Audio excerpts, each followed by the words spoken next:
Greetings, fellow Ablamites. Tiki here. And BlueDragonFive. And SandyClaws. And Gabby. And welcome to the second season finale of Spielberg Month on the Main Street Cinema, the show where we discuss the finer points of filmmaking. Since Steven Spielberg does not do commentaries on his own films, we've decided to do the heavy lifting and uncover the hidden secrets within 5 of his most memorable movies. From Mashed Potatoes to Jeff Goldblum, from Premonitions to Big Friendly Giants. Batten down the hatches as we dive into the final installment of this year's Spielberg Month. And to round things off, we are taking a look at the World War II epic Saving Private Ryan. Oh my God. All right, guys, so much to get into here. We've got like a 2 hour and 50-minute runtime, almost 3 hours long. This is by far the longest. Movie we've done on Spielberg Month. All I have to say, just to set it up, guys, is that like I kind of made the shocking reveal on the last episode that I had never seen this movie, and I watched it, of course, today. Mm-hmm. And oh my God, I love it. Wow. It's probably the best war movie I've ever seen. I mean, it definitely earns like that reputation, like in the Jesus, like the characters, Tom Hanks, the core dynamic between him and Matt Damon, like wow. Just great stuff. For a movie that's nearly 3 hours long, it goes at a brisk pace. There's a perfect balance between the war sequences and the quieter character moments. Like I freaking love this movie. It honestly might be in my top 5 Spielberg movies. Wow. Or maybe gracing like the maybe gracing like 6, 7. It's definitely in my top 10. I'll say that. That's a really good movie. Yeah. Like I was really blown away by it. Should I ask what your all-time favorite Spielberg movie is? Oh, Jurassic Park. Yeah. Okay. Oh yeah, easily. Jurassic Park. Probably my top 5 is like Jurassic Park, E.T., Jaws, and then after that it gets a little bit more ambiguous. But we don't have time to get into that right. So Dragon. Usually you do a kind of thorough background, but let's just kind of sum up the background with a little bit of a summary as we go into it. And of course we'll have 2 hours and 50 minutes to kind of flesh things out here as we get into this epic commentary. Well, there's 2 things to summarize with the origin of the movie, and that's about all I really have. Because again, we're going to go through the movie beat by beat, so summarizing what the plot is. It's pretty much, we gave us the film 2 important details, one with Spielberg and one with the actual story of what the movie is. So Spielberg's father, as we can tell in Spielberg's filmography, there's always a focus on the 30s and 40s. That stems from the fact that Spielberg's father fought in World War II. He was in Burma, and he was a radio man in the Air Force. Because of that, this actually kickstarts Spielberg's career. Without this, we really don't have a lot of Spielberg films because he brought home gear from the war. The costume, the jackets, the little keepsakes, and this turned into props in Spielberg's early amateur kind of film school years. Where he's like home movies that are also kind of like kind of styled off of the World War II newsreel footage and all that sort of stuff. He's the early films as a kid. And this leads to his obsession with the 40s and the 30s, which, of course, gives us various films like Raiders, Schindler's List, of course, and various others, in 1941, all sorts of them. Now, just based on that, Spielberg's always had kind of like, obviously, Schindler's List came before this, and that was always like kind of the big, it was set around World War II. It wasn't really a war movie. So he's never really done a war movie before, but again, he's always had kind of World War II stuff in mind in the back of his head. And he had the story... Now, Saving Private Ryan is somewhat based on a true story. That's the thing people really kind of mix up. So, yes, it's based on a true story. It just doesn't go exactly beat by beat as it does in real life. The story of Private Ryan, specifically Private Ryan, stems from the Nealon brothers. Nealon brothers essentially is just the premise of the movie. That's about it. Just a surviving brother of 4 survives, and it wasn't exactly a rescue mission to get him, but the idea is he went home and one of the brothers actually survived the 4 additionally. So there was like one who was like a captured prisoner of war who was like reunited with the family. It's like, okay, all this stuff happened and still one survived. So it was just kind of the genesis of the film. That mixed with Spielberg's love of World War II kind of gives us the movie we have today. So there we go, background. All right, awesome. So, folks, this is going to be a very meaty commentary, but we hope it'll be worth it. We'll be providing a lot of conversation, not just on this movie and the background and the making of and all that, but also, more importantly, on how this movie kind of ties together into the overall fabric of Steven Spielberg's filmography. That's what we aim to do with all Spielberg mom stuff, but I think with this film in particular, it's especially important because, like Dragon said, like the Spielberg's kind of been always around the cusp of that like 30s and 40s World War II era stuff, but this is the first time. This is kind of like the culmination of all that. All right, so with all that out of the way, folks, let's go ahead and get into the commentary. As I said, we're gonna hopefully provide an insightful conversation that you won't necessarily need to be watching the movie to enjoy, but if you want to watch along with us, go ahead and get your copy and get to timestamp 000, and I will count up to 3 and then say go, and then that will be your cue to press play. All right, you guys all synced up? Yeah. All right, Saving Private Ryan in 1, 2, 3, go! All right, this is very close into the early days of the DreamWorks era of Spielberg. It's really weird to think that DreamWorks had a part in this movie. Well, I mean, keep in mind, DreamWorks isn't all just the animation studio. I know, but that's what it's most well known for. It's just odd. And Paramount is a studio that is not doing very well nowadays. Oh. Let's just say not that much. It's a nice. It's still the logo still looks nice though. It is. It reminds me of the Peanuts. All the Peanuts VHSs of the Paramount movie. And fade to black. All right. So very inspirational John Williams music off the top, of course. Guys, I want to point out, this is something I kind of was just thinking about earlier today. All the selections of Spielberg movies that we've had are in some way a first for Spielberg in Spielberg Month 2.0. You gotta remember, a lot of the films, the DreamWorks onward films especially, are Spielberg really challenging himself as a filmmaker. He's going like different directions. Of course, but just keep in mind, of course, love the bookend with the flag, like the visual, taking us through the journey, like all the symbolism and everything. But anyways, guys, let me just quickly run through the firsts. Close Encounters, of course, was the first science fiction movie that Spielberg worked on. The Lost World was the first sequel that Spielberg did. Minority Report was the first collaboration with Tom Cruise. And then the BFG, of course, was the first time that Spielberg worked with Disney. And this was Spielberg's first World War II movie. And correct me if I'm wrong, guys, but was this the first Spielberg-Hanks collaboration? Yes. Yes, okay. So that's 2 big firsts for Spielberg. First war movie and first Spielberg collaboration. Because, of course, without this, we wouldn't have the almighty epic known as Us. All right, that's the only Warhorse joke I'm going to make. Funny thing about Hanks and Spielberg is that in real life, before, again, they haven't really collaborated, but they were friends in real life. Their wives knew each other. They were really good friends, and they always had this thing where they, very professionally, it was never like mixing business with pleasure. They always had kind of that unspoken thing of, they never asked one another if they wanted to do a movie together, like Cruise and Spielberg for Minority Report. It's a very different thing. Mm-hmm. And basically, this kind of happened on the project. It was like a happy accident. They both kind of found their way to the project, and then they had like a conversation where basically they weren't sure how it was going to go, asking like, "Well, do you want it's going to be us mixing business with personal stuff?" So, and while they were just kind of talking about the film, they got so jazzed out of their minds about, "Oh my God, have you read the script? Yeah, it's awesome. We gotta do this." And that's essentially how they.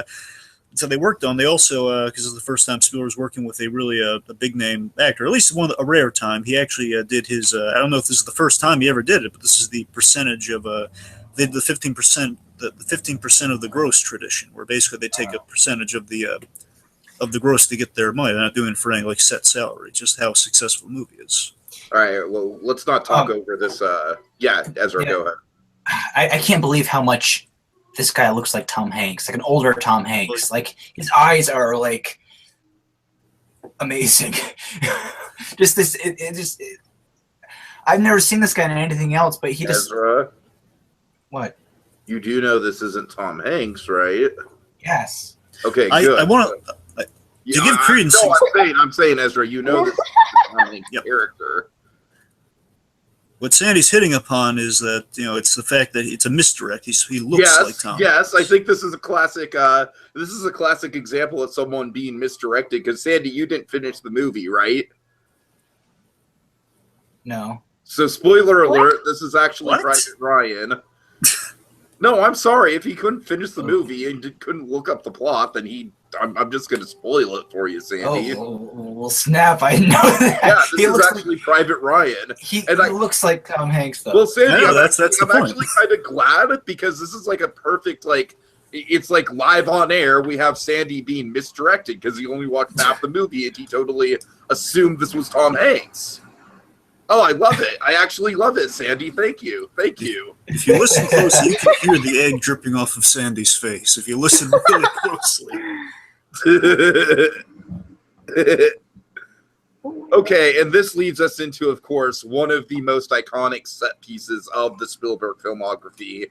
Oh, yeah. Like, I've never seen this movie, but even I know of this scene, and I've studied this scene a lot, actually, because it's come up in various film classes and whatnot. We even homaged in Wreck-It Ralph. It's pretty Right. funny. Now, of course, again, we kind of go from the eye thing to kind of the reveal here, and we're going to have some really good eye shots coming up here. So again, they're really building the whole, the veteran from the beginning being Miller here, being Captain Yeah. Miller, Tom Yeah. Hanks' character. I mean, again, just with the eye transition, though, just with some eye focus in this movie, the importance of that is the fact that this film is made for veterans. That's kind of Spielberg's goal purpose of making this movie that feels like through a veteran's eyes, like the experience they felt, like not romanticizing war, like like older films. It's not.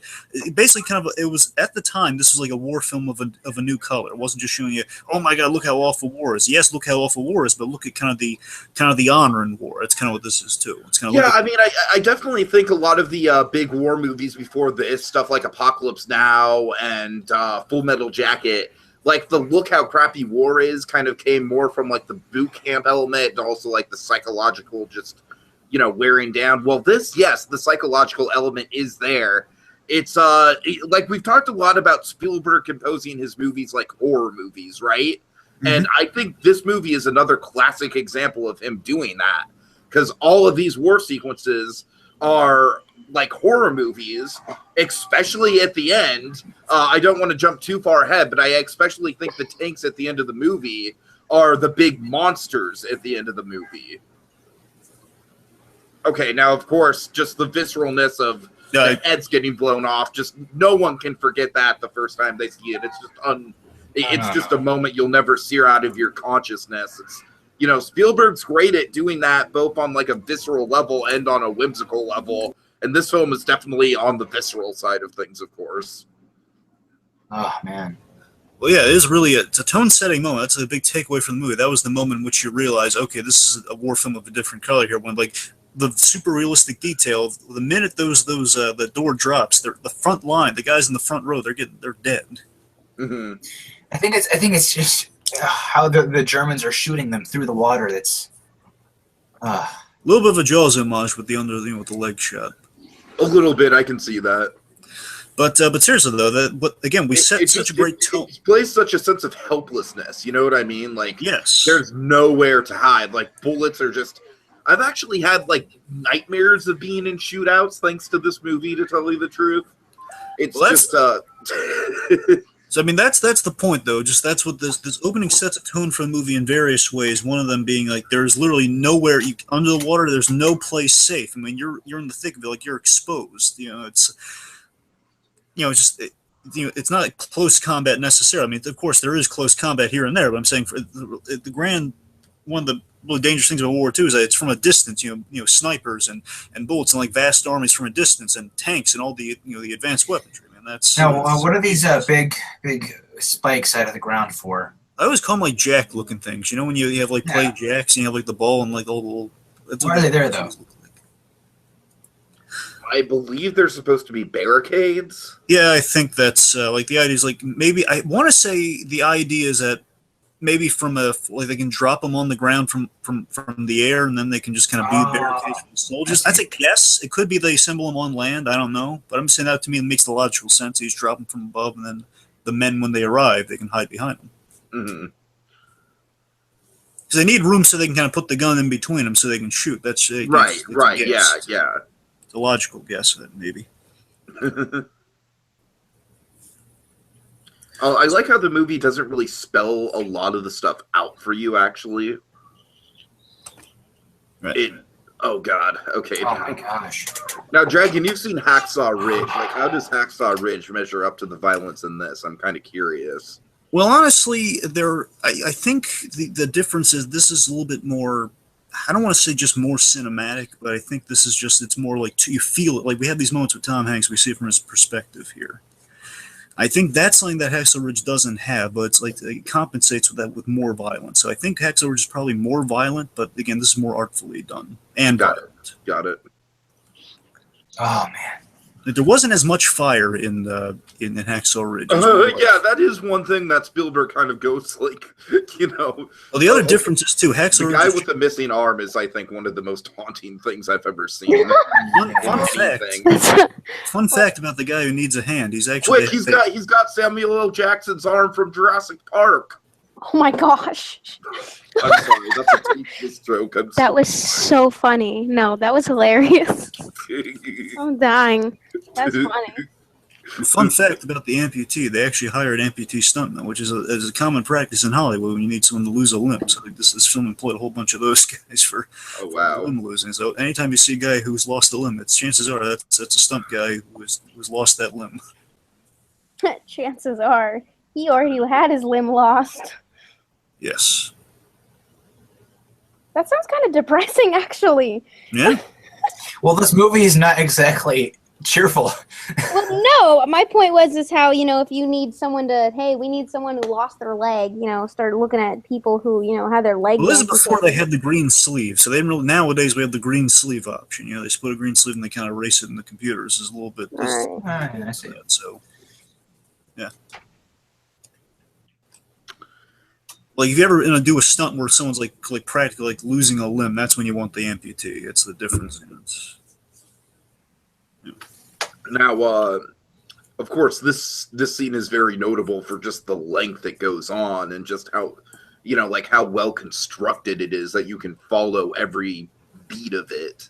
Now, the way this was accomplished is that Spielberg usually likes to board his stuff, but here he didn't board. He just kind of went into with the camera. It's just kind of like going where the action was with the camera. Mm-hmm. Gosh. Wow. Oh, now, of course, this movie does as good a job as any Spielberg movie, in spite of all the visceralness of setting up and paying off a lot of stuff. So that mama thing is going to come back into focus a lot later in the film and in one of the most powerful sequences. And also, it does kind of establish the theme of the mother, Ryan's mother. Sure, that too. And another big thing that I heard from interviews is that soldiers of this era, that was like a big thing back then that, I don't want to say that soldiers now don't love their mothers, but, soldiers definitely put their mothers on a pedestal back in the day. You know what I mean? In a way that we just don't anymore. Like they worship the ground that their mothers walked on. So here's something cool I want to set up here so you guys can take note of it. So this opening scene, you'll notice it's very kind of shaky cam-esque.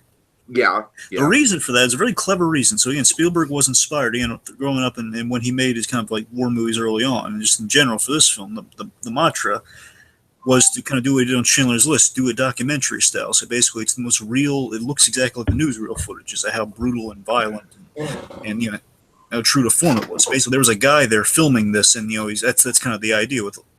Whenever in the battlefield, it always goes to the documentary shaky cam style. When we're with our characters, that's when it's like shit, because that's where the movie is. The movie's with the characters, but the rest of it is just, it's realistic. It's what happened. Yeah, right. And I just want to quickly illustrate those characters because I think that's like the thing that this movie does the best, in all honesty. It's because that's one of the things that war films in general kind of lack for me is I'm sorry, Gabby, were you about to say something? No. Oh, no. I just said right. Oh, okay. I'm sorry. I just didn't. Just to let you know, I'm probably going to be the least talkative during this because it's just been a sick day for me and I'm in a lot of pain right now. So I'm kind of out of it in the sense of talking wise, but I can hear everyone fine and everything. All right. Sure. it's just, we kind of had some trouble last podcast with cutting people off, so I just want to. Understood. No, you are definitely not cutting me off. Go right ahead. Gotcha. Okay. So yeah, like I said, I think like not to put down other war movies, because certainly war movies in general, strike a sense of camaraderie, but just the way that this movie does it, it just weaves a thread with all its characters. And granted, I think one of the things that's a little challenging for me is because everyone's in uniform, it's a little hard to tell the characters apart visually. That's something that I'm sure a rewatch of this movie would help a lot, because by the time we get to the end of the movie, of course, I know who everyone is, but it's just sort of like going through that first 2 hours or so, setting everything up. It's like, there's a lot of names to learn and a lot of faces to recognize. I mean, of course, I know like Giovanni Ribisi and Tom Hanks, because they're notable actors. That's Wade Miller. Yeah. But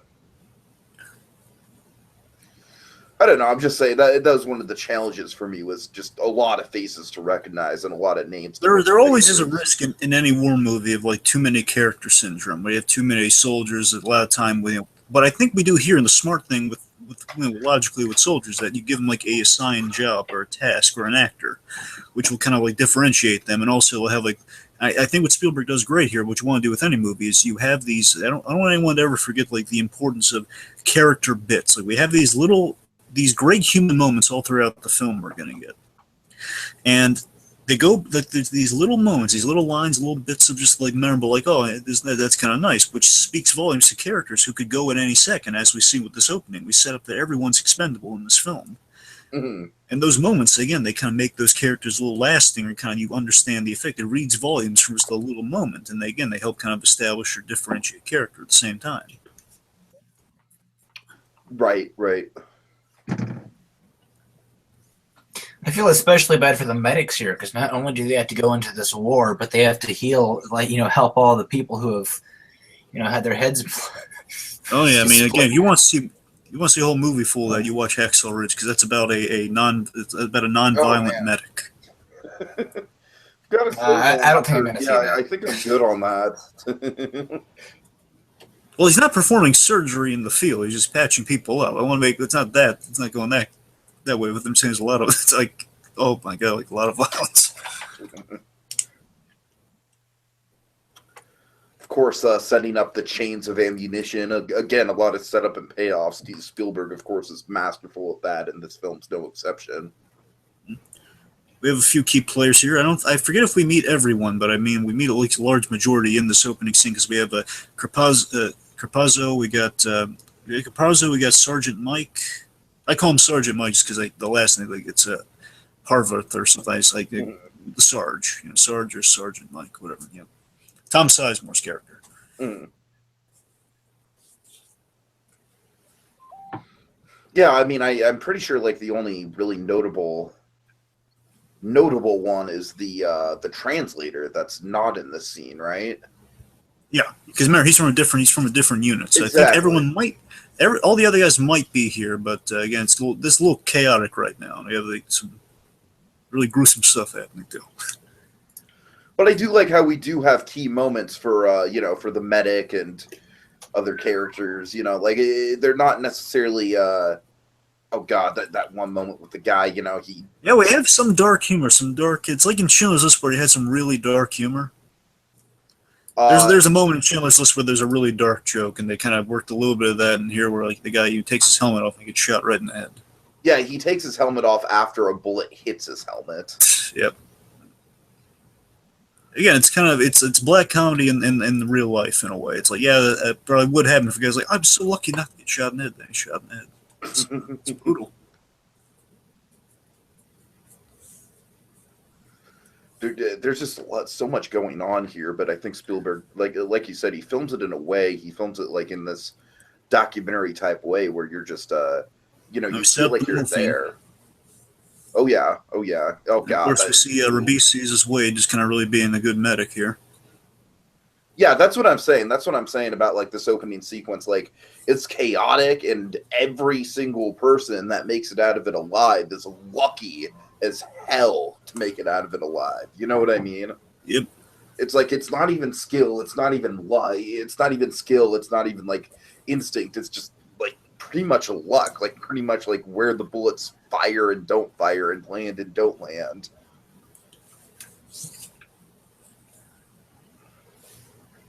Later on, especially, I really like kind of these taking cover locations. Like, it's kind of a neat way of getting a few characters together, also seeing kind of what's going on with the action, kind of building some tension, how long it's going to hold. Mainly, later on, we get to the rain sequence, the sequence with the child. That's one of we have really good taking cover stuff there. Oh yeah. Oh, I love this. One of my favorite bits of the movie right here. I love it when just kind of I love the on the fly-ness here, where Miller he takes one of the soldiers' gum, and he basically makes a makeshift little mirror you can see you can view the snipers from. I just love that fly type stuff there. The gum is almost like a side character in the movie. Well, I wouldn't. It's kind of gum, Tiki. I don't know if I go that. No, I'm saying they have a lot of gum callbacks throughout the movie. Maybe oh right, a lot, but a couple.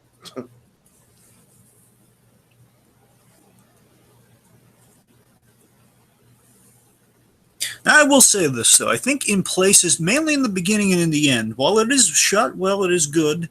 I do think trimming it wouldn't have been a bad call. But again, it's fine the way it works. So I don't want to. I'm saying, knowing how long the movie this is, I'm saying I don't think trimming a little bit of just the excess combat stuff wouldn't have hurt it. But it just it makes it. It's for posterity's sake. Like, oh my god, it just kept going and going. But that's how it felt. I mean, I definitely think that's the intention of the opening scene for sure.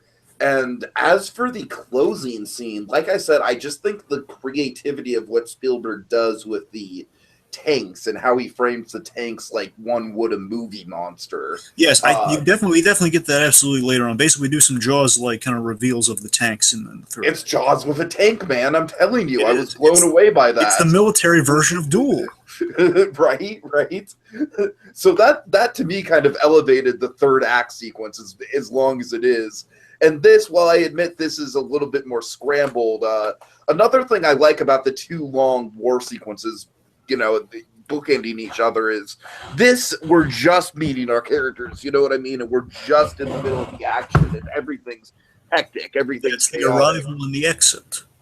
Right. And then by the end, of course, we know all the characters. We've been through this whole journey with them. We know the stakes. We know what they're fighting for. And, of course, that makes everything all the more, every bullet that gets fired, all the more, riveting. And we just, we don't want to see any of these people go down. If we set up our excellent sniper, our left-handed sniper, which is a rarity, left-handed sniper is, the religious guy, Jackson. He can shoot from a mile away right here. Oh, yeah. Very good at his job. Honestly, I'm just going to read into this in the moment. It's just occurring to me. Because let's face it, Saving Private Ryan's one of those films that it's classically ingrained in cinema, but it's not a film you go back to often because there's a lot to take in. Let's face it. It's like something that every 4th of July or like every Veterans Day, because it'll be on TV, you'll watch it, and you'll be engrossed in it, I can assume. But, still, it's like, just watching it again is what I'm getting at. It's like when he shot that guy out from the top there, and it's kind of there's a big poof and plume, it kind of maybe foreshadows the ending, what his fate is, possibly. Possibly. I'm reading into that. It's just kind of occurring to me in the moment here. That, it seems like kind of an eerily similar shot. I don't know. I mean, as I said, there are a lot of bookends in this movie, as there would be in any Spielberg movie. So, I just think this movie is a great illustration of just how multifaceted Spielberg is as a filmmaker. That oh yeah, for sure. That this lay into his career, because I mean, keep in mind, like this is like after all the big iconic things like E.T. and Jurassic Park and all those, like this laid into his career. He's still managing to pull out a genre that he's never really tackled before. Like I said, he's been on the fringes of it before, but he's never made an all-out war epic. Yeah, go ahead. I'm sorry, I was just going to point out again, because there is a distinction just for anyone out there. Spielberg really likes to make a distinction. Again, Schindler's List is like something that kind of gets glossed over in World War II. At least back in the day it did. And it was something they really just wanted to highlight with one really kind of super memorable film about kind of what's happening while the war is going on. So this is what was the other side of this. This is the war going on. Yeah, right. It's almost kind of like both of the like I'd wager to say Schindler's List is probably a harder film to watch, but this isn't a cakewalk either, and Sure. they're kind of a mirror image of each other. Oh, yeah. I know it's brutal, but flamethrowers are awesome. Yeah, that was Like I said, actually. Spielberg, like if there's any like if I could nitpick like on his trailer, this thing it's like and lots of people on fire. Yep. Oh yeah. I wonder if they had the Canadian fire gel back then, because that was I know in 2009 they had the Canadian fire gel. It's basically this. That's what people. You can actually be lit on fire with like without your shirt on, and that's how I've seen like that's how they cook guys. Oh wow. In this fire gel, so it looks even more brutal. But I guess I don't know. I forget. I don't know how they did the on fire effect back then. I imagine with great difficulty, but.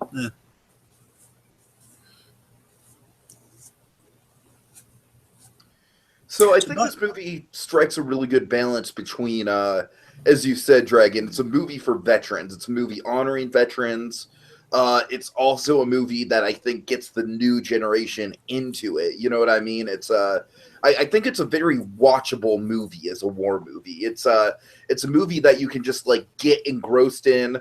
There's a very central, like as we get into, as Act 1 kind of starts to get set up after the action sequence, there's a very central kind of moral dilemma at the heart of the movie that kind of drives a lot of the narrative that you get really sucked into. I just think it's got a lot of moving parts to it, but Spielberg just does a great balancing act, like constructing the whole thing. So here's something. Of course, this is a big foreshadow for the third act with the character, but basically shooting the unarmed men. And importantly, we then go to Miller. Now, Miller's arc throughout this whole film. Of course, Miller is our main character. I know it's called Saving Private Ryan, but of course, Miller is going to be our main guy here. And with that, it's that Miller's trying to, again, the way Spielberg kind of frames it, he calls it decency, which I admit, yes, it is kind of like a guy looking for kind of a way to redeem himself for all the hardship, or all the hardship and kind of horrible stuff he's endured. Mm-hmm. And that's why we keep going to after like something so morally reprehensible. Again, things you do in war that again you wouldn't go bragging home about. These are like these are like the quiet sobs at night for war. And it's like, well, you shot an unarmed man. You have to live with that. Like right. Guys who are surrendering. He's in what we're seeing right here and throughout other points of the movie. Like guys who are just kind of like they're taken in for a moment. Yeah, I mean one of the things I heard like doing my research, a quote was like young men at that time, like, and of course all young men, they want to be playing football and going on dates, you know what I mean? And settling down and having a family. Like, the last thing they want to do is be fighting for their life, having to shoot other young men fighting for their life on the other side, Mm-hmm. It's horrific. And of course, again, these are like those moments. Again, all these little. This film is so detail oriented. I'm so impressed every time I watch it. Like again, the handshakes. Hand, yeah. The very Doctor Strange-esque, I must say. Of course, the original. Oh yeah. Now, here's where we get the eye thing. I think if it wasn't, this is the moment right here. Is where we absolutely reference the opening kind of red herring. Oh, it's such a juicy red herring. I like it a lot. It's super clever. When I rewatched it, I was like, yeah, that is such a clever, because I forgot about like how they really focused on the eyes in the movie. Like, they kept really hammering Yeah. And I've got to admit, man, like that framing device, like at first it was one of the things I didn't really care for with the movie. But rewatching it, I think like I've kind of done a complete 180 on that opinion on it. I think it's a really, really haunting but effective device that makes the movie stand out just that much more for me. Here's the bloody surf reveal again. It's just the harsh. Again, it's it's the red water. That is like a nightmare-inducing image right there. Jaws had a heyday. Yeah, it's like an ocean filled with jaws. I'm sorry, guys. I have to keep some calm. Or jaws eyes. Or you know what this is? This is maybe the. What's the plural of jaws? This is the equivalent to the. The story, the doll's eye story. Oh God. You know what I'm talking about. I know what you're talking about, but it's got to keep some comedy. Understood. The last, second to last Ryan boy is dead. I always found so freaking depressing. course, we're in the War Department now, and we're going to have yet another, to keep the comedy up a little bit, we're going to have yet another Seinfeld star in this film. One of the best, honestly. One of my favorite Seinfeld guest stars is in this movie. Which is? Bryan Cranston. Oh, no, really? How would you not pick up on the... recognize him. Well, you'll see him. He's in charge of the War Department. You'll see him. Okay. Right here we have the revelation, the War Department. Of course, I gotta admit, this does take me back to the scene in First Avenger. With the letters home being written to basically the War Department tent they had in Captain America: First Avenger, where he's finding if Bucky's dead or not. Kind of took me back to that a little bit rewatching it. I think it's a very good device, like having all the voices overlapping each other. Oh yeah, because it's just so many letters. And it kind of shows like almost the quiet anonymity of war in a way, like how it's just like another name in a sea of names. Yeah, at the end of the day, your number is on a piece of metal. That's what you are at the end of the day. Exactly. And those numbers are going to be, they're going to go through their filings. They're going to find out who you belong. Makes the opening moments of the film at the gravesite. You know what I think this is a very rewatchable war movie, to tell you the truth. Like It is, yeah, like as I said, it's not a cakewalk. You know what I mean? As Dragon said, it's not something I probably want to watch more than like maybe once a year. Maybe twice, like again, two kind of patriotic holidays. But I mean, like there is a lot going on that you appreciate and pick up more the second time you've watched it. Like I said, that sea of graves at the beginning being like among one of the more prominent, like it just hits you that much harder once you know where the movie goes. There's Cranston. Oh God! Oh, how did I not recognize him? Maybe it was the missing arm. That was probably it. But I gotta tell you though, just rewatching this completely, I knew he was in the movie. I forgot it was missing an arm though, and I gotta tell you, I'm so interested. I want to see what this guy's story is. Seriously though, I'm interested by the fact because the thing about the story there, just kind of told visually, is that this is a guy who's probably he was in combat, he lost the arm, and then was kind of bumped down to the War Department because he still wanted to serve. There's a good story there. Okay, now I have a question that I don't know if any of you guys know about Band of Brothers, but do you guys know if that takes place within the same sort of like continuity of Saving Private Ryan? I know that. What continuity with what? Like, specifically, does Band of Brothers have any of the same characters as Saving Private Ryan? I guess. No, I have no idea. Well, one thing. This is kind of off topic here, but this looks like the same farm. This looks like the same farm from what was it?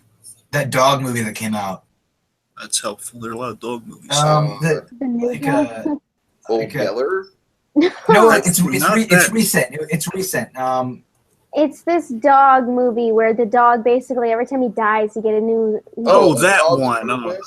I don't know. Yeah, A Dog's Purpose. Yeah, this looks like the same farm from that movie. You saw that movie? Yeah.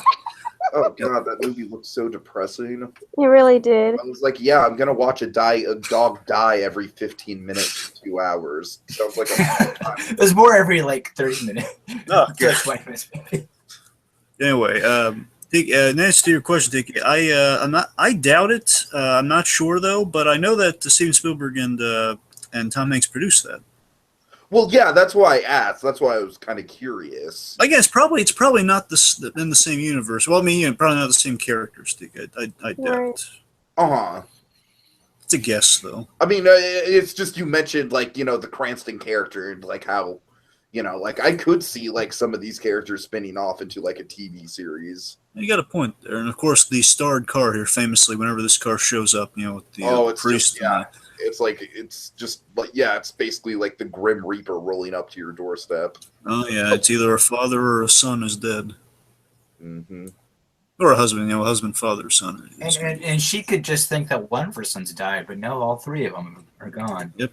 Yeah. And I believe I'm pretty sure they say in the same day, by the way. So it was the same day, yeah. Right.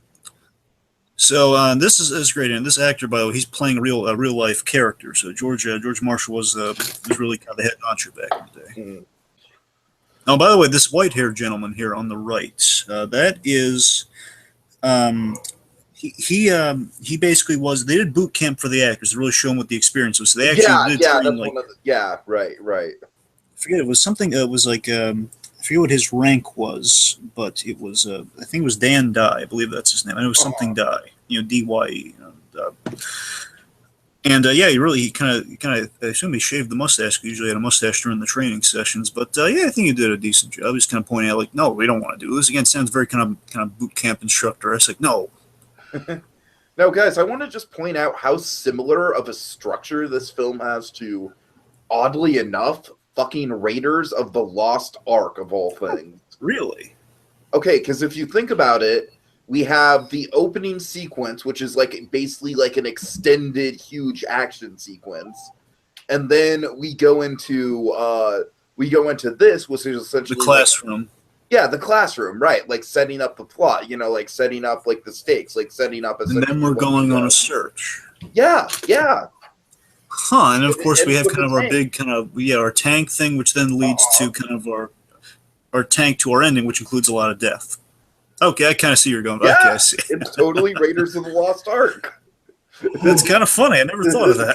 I kind of picked up on it watching it. I was like, oh my god, fucking Spielberg. Like, Spielberg just has this model. Like, again, the 3-act structure, Dragon. It all goes back to that 3-act structure. Spielberg is like, he's the master of traditional storytelling. You know what I mean? We'll probably be talking about 3-act structure. If it works, if it ain't broke, don't fix it. You know what I mean? That's what Spielberg adheres to with that formula. Well, let me point this on. Here's a fun little story. So go over what this guy's reading to kind of give the big vote of confidence, so that we're gonna save this, Private Ryan. He's reading the Bixby letter, and the Bixby letter, I don't know if you guys know about this now. This is a real letter that Abraham Lincoln essentially sent a condolence letter to a woman whose 5 sons died.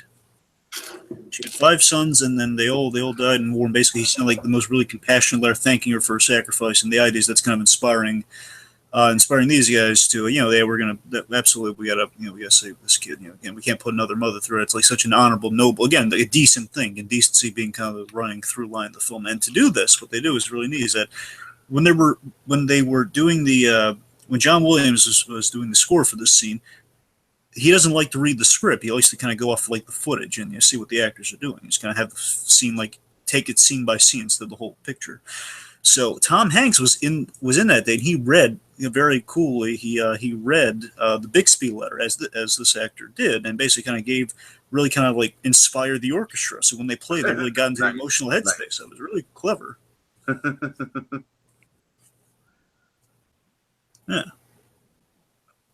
So, of course, this is the first of a lot of downtime things that we're going to get. This film has, as I said, it just has such a great beat of, like, a lot of other war films are just, like, like one giant set piece, and then a lot of downtime, and then, like, another big set piece at the end. And this film just has a really good pace to it. It's just, like, it's a totally, like, a Hollywood Spielbergian movie, but with the same, as I said, like, it's just, like, the Spielberg formula fits like a glove so much better than I was expecting it to. Like, I wasn't expecting to dislike this movie or anything, but I really wasn't expecting it to be as well paced and well thought out as it was. So tell me if you guys read into this like I did. When Miller's looking at the sandwich, the coffee, basically all the kind of the downtime stuff the guys are doing on the side, I interpret it as he's thinking of civilian life while he's on the battlefront, the life he wants to go home to in that moment. You guys pick up on any of that? Maybe. I could see that, I guess. Yeah, I mean, I think Miller, throughout the whole film, that's sort of his driving goal. Right. Which, again, makes that whole kind of, the mislead of him being the guy at the graveyard at the beginning all the more powerful. I'm sorry, Ezra, for spoiling it for you, but, Don't apologize. Don't apologize. But you see what I mean, Ezra. It's like, basically, spoiler alert, Ezra, Tom Hanks doesn't make it out of the movie alive. He doesn't. Oh, I know. I mean, after you told me that, I assumed he didn't. Okay, good. So I think throughout the whole movie, we're meant to think like, that this is Tom Hanks reflecting and looking back. And really, I think that's what makes the reversal to to Ryan at the end all the more powerful. I thought on first watch I thought it was like another Green Mile where he's where he's looking back watching. Yeah. You know what? This just occurred to me bringing it up, Tiki. I gotta wonder if they when they were doing the casting, because they really cast based on guys who look like just average Joes thrown into war. That was kind of the casting mantra. But I wonder if for Ryan and Miller, if they cast actors who kind of had somewhat of a similar kind of again, not the same face obviously, but it's similar kind of structure, so they could also look like the old guy in the opening. I mean, I don't necessarily think Tom Hanks and Matt Damon look too similar to each other, though. Well, I'm saying, again, I'm not saying that doppelgangers. I'm saying something at least in the eyes or something. Because basically, whatever they did, again, I don't know how they did it, but again, they have an older actor who looks viably like each actor looks feasibly like Tom Hanks and also feasibly like Matt Damon. That's really the trick of the casting. That's what I'm saying. I'm saying. I don't know. I'm just trying to picture how they would do that. I don't know if they looked at head shape or what. I mean, I don't know how they. Right. I think they struck it just right with they struck the right balance there. Maybe they cast that guy first and then cast Hanks and Matt Damon based off that. I don't know. I doubt it, but that would be fun if that was the case. Again, that's it's clever casting. Okay, this is the introduction of Upham. Wait, I'm sorry, I'm terrible. Well, it's spelled Upham. Upham. Okay. This guy is Jeremy Davies, who has a small but pivotal role in Lost. So, so some great Lost crossover there. Love it. I didn't recognize him without the Daniel Faraday beard at first. I really like the arc I like the dynamic in the arc with Miller and Upham throughout this film. I think Upham probably has the best character arc of anyone outside of Hanks and Ryan. Sure. Because he goes he goes through kind of the moment of change, the lack of a moment of change, I would say, is what his arc is, having to face that moment where you could change and you don't, and having to live with it. I think the message with that scene later on is going to be that he becomes Miller throughout the film. He's kind of mentored a little by Miller, and by the end, while he chooses not to become him in certain moments, by the very end, he's going to absolutely be on a path of becoming exactly like Miller. Mm-hmm. More on that later, I guess. But yeah, it's really nice. And importantly, with Upham, something to really nail down with Upham. Spielberg has said he described the Upham character as himself in combat. He basically put himself in there, and while in the beginning, that especially, totally makes sense. I could totally see that. Yes, and that's why initially in the beginning he's a little bit of a comic relief character, but also he's jumpity as all hell, and yeah, of course we have the dramatic payoffs. Totally awkward. And you got to wonder if during some of those dramatic payoffs, if Spielberg's kind of moral barometer on a lot of those things might be kind of really transferring through with Upham. Now, I just want to point out, I'm assuming some of these long shots with all the ships are CG, but it's damn good looking CG. Oh, yeah. Damn good looking CG. Man, that CG so holds up.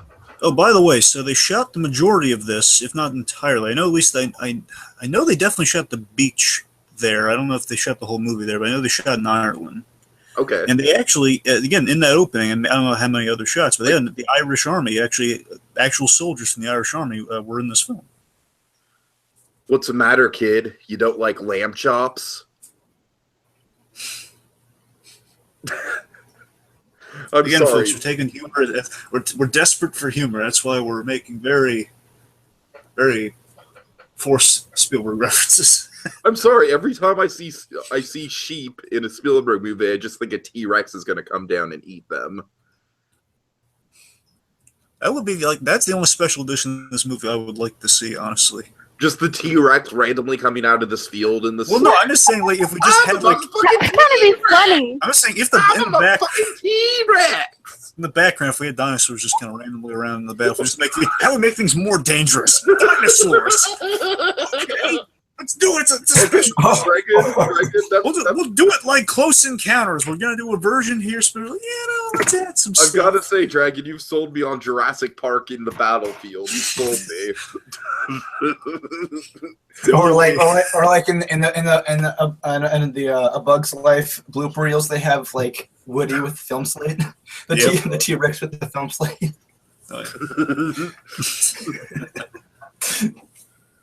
Where's Spielberg? Dinosaur ate him. Okay. Oh This god. So I guess the dinosaur takes on his job then. This movie was secretly directed by the T-Rex. Where was his nomination? Yeah. Damn it. He hit Because it. his arms are short, isn't it? And seriously, the only other reason I mentioned the T-Rex here is because of this wide open field. It reminds me of the Stampede scene a little bit. Right. No, it kind of does. All right, but let's talk about actually the characters. So, speaking of the characters, so getting to the character stuff here. So here's something important. Again, this is another like kind of like almost a red herring. It's a misdirect. Is that we're meeting each of our soldiers here, and we're kind of setting up dynamics. And importantly, the best thing Upham represents is that he's us, the audience, as well. He's a new guy. He's coming into the war, and again, he's really uneasy, but he's like any of us put in the war essentially. He's just kind of. You kind of broke out there a little bit, yeah. All right, Upham. Yeah, basically, Upham's kind of us, the audience. Yeah, he's a new guy. He's sort of, he's sort of traumatized by the war in the same way that we are after that opening sequence in a lot of ways. You know what I mean? Yes, and we're using him as a device to meet the other characters, like, again, kind of one by one in many ways, like Vin Diesel's Carpazio character. I mean, he seems like the wise muscle of the team, and they're all kind of building the mystery of the captain's backstory. It's like, yeah, Captain Miller, you can get at him by all means if you want to win the pool. They have a pool going on about, getting them to fess up about what his actual day job is on the home front.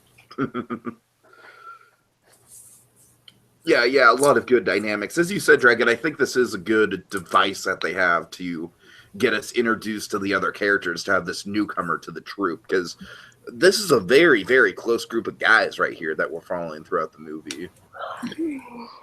One of my favorite details, which you'll see especially in like the big kind of where everything's coming to a head with them after the Nazi scene.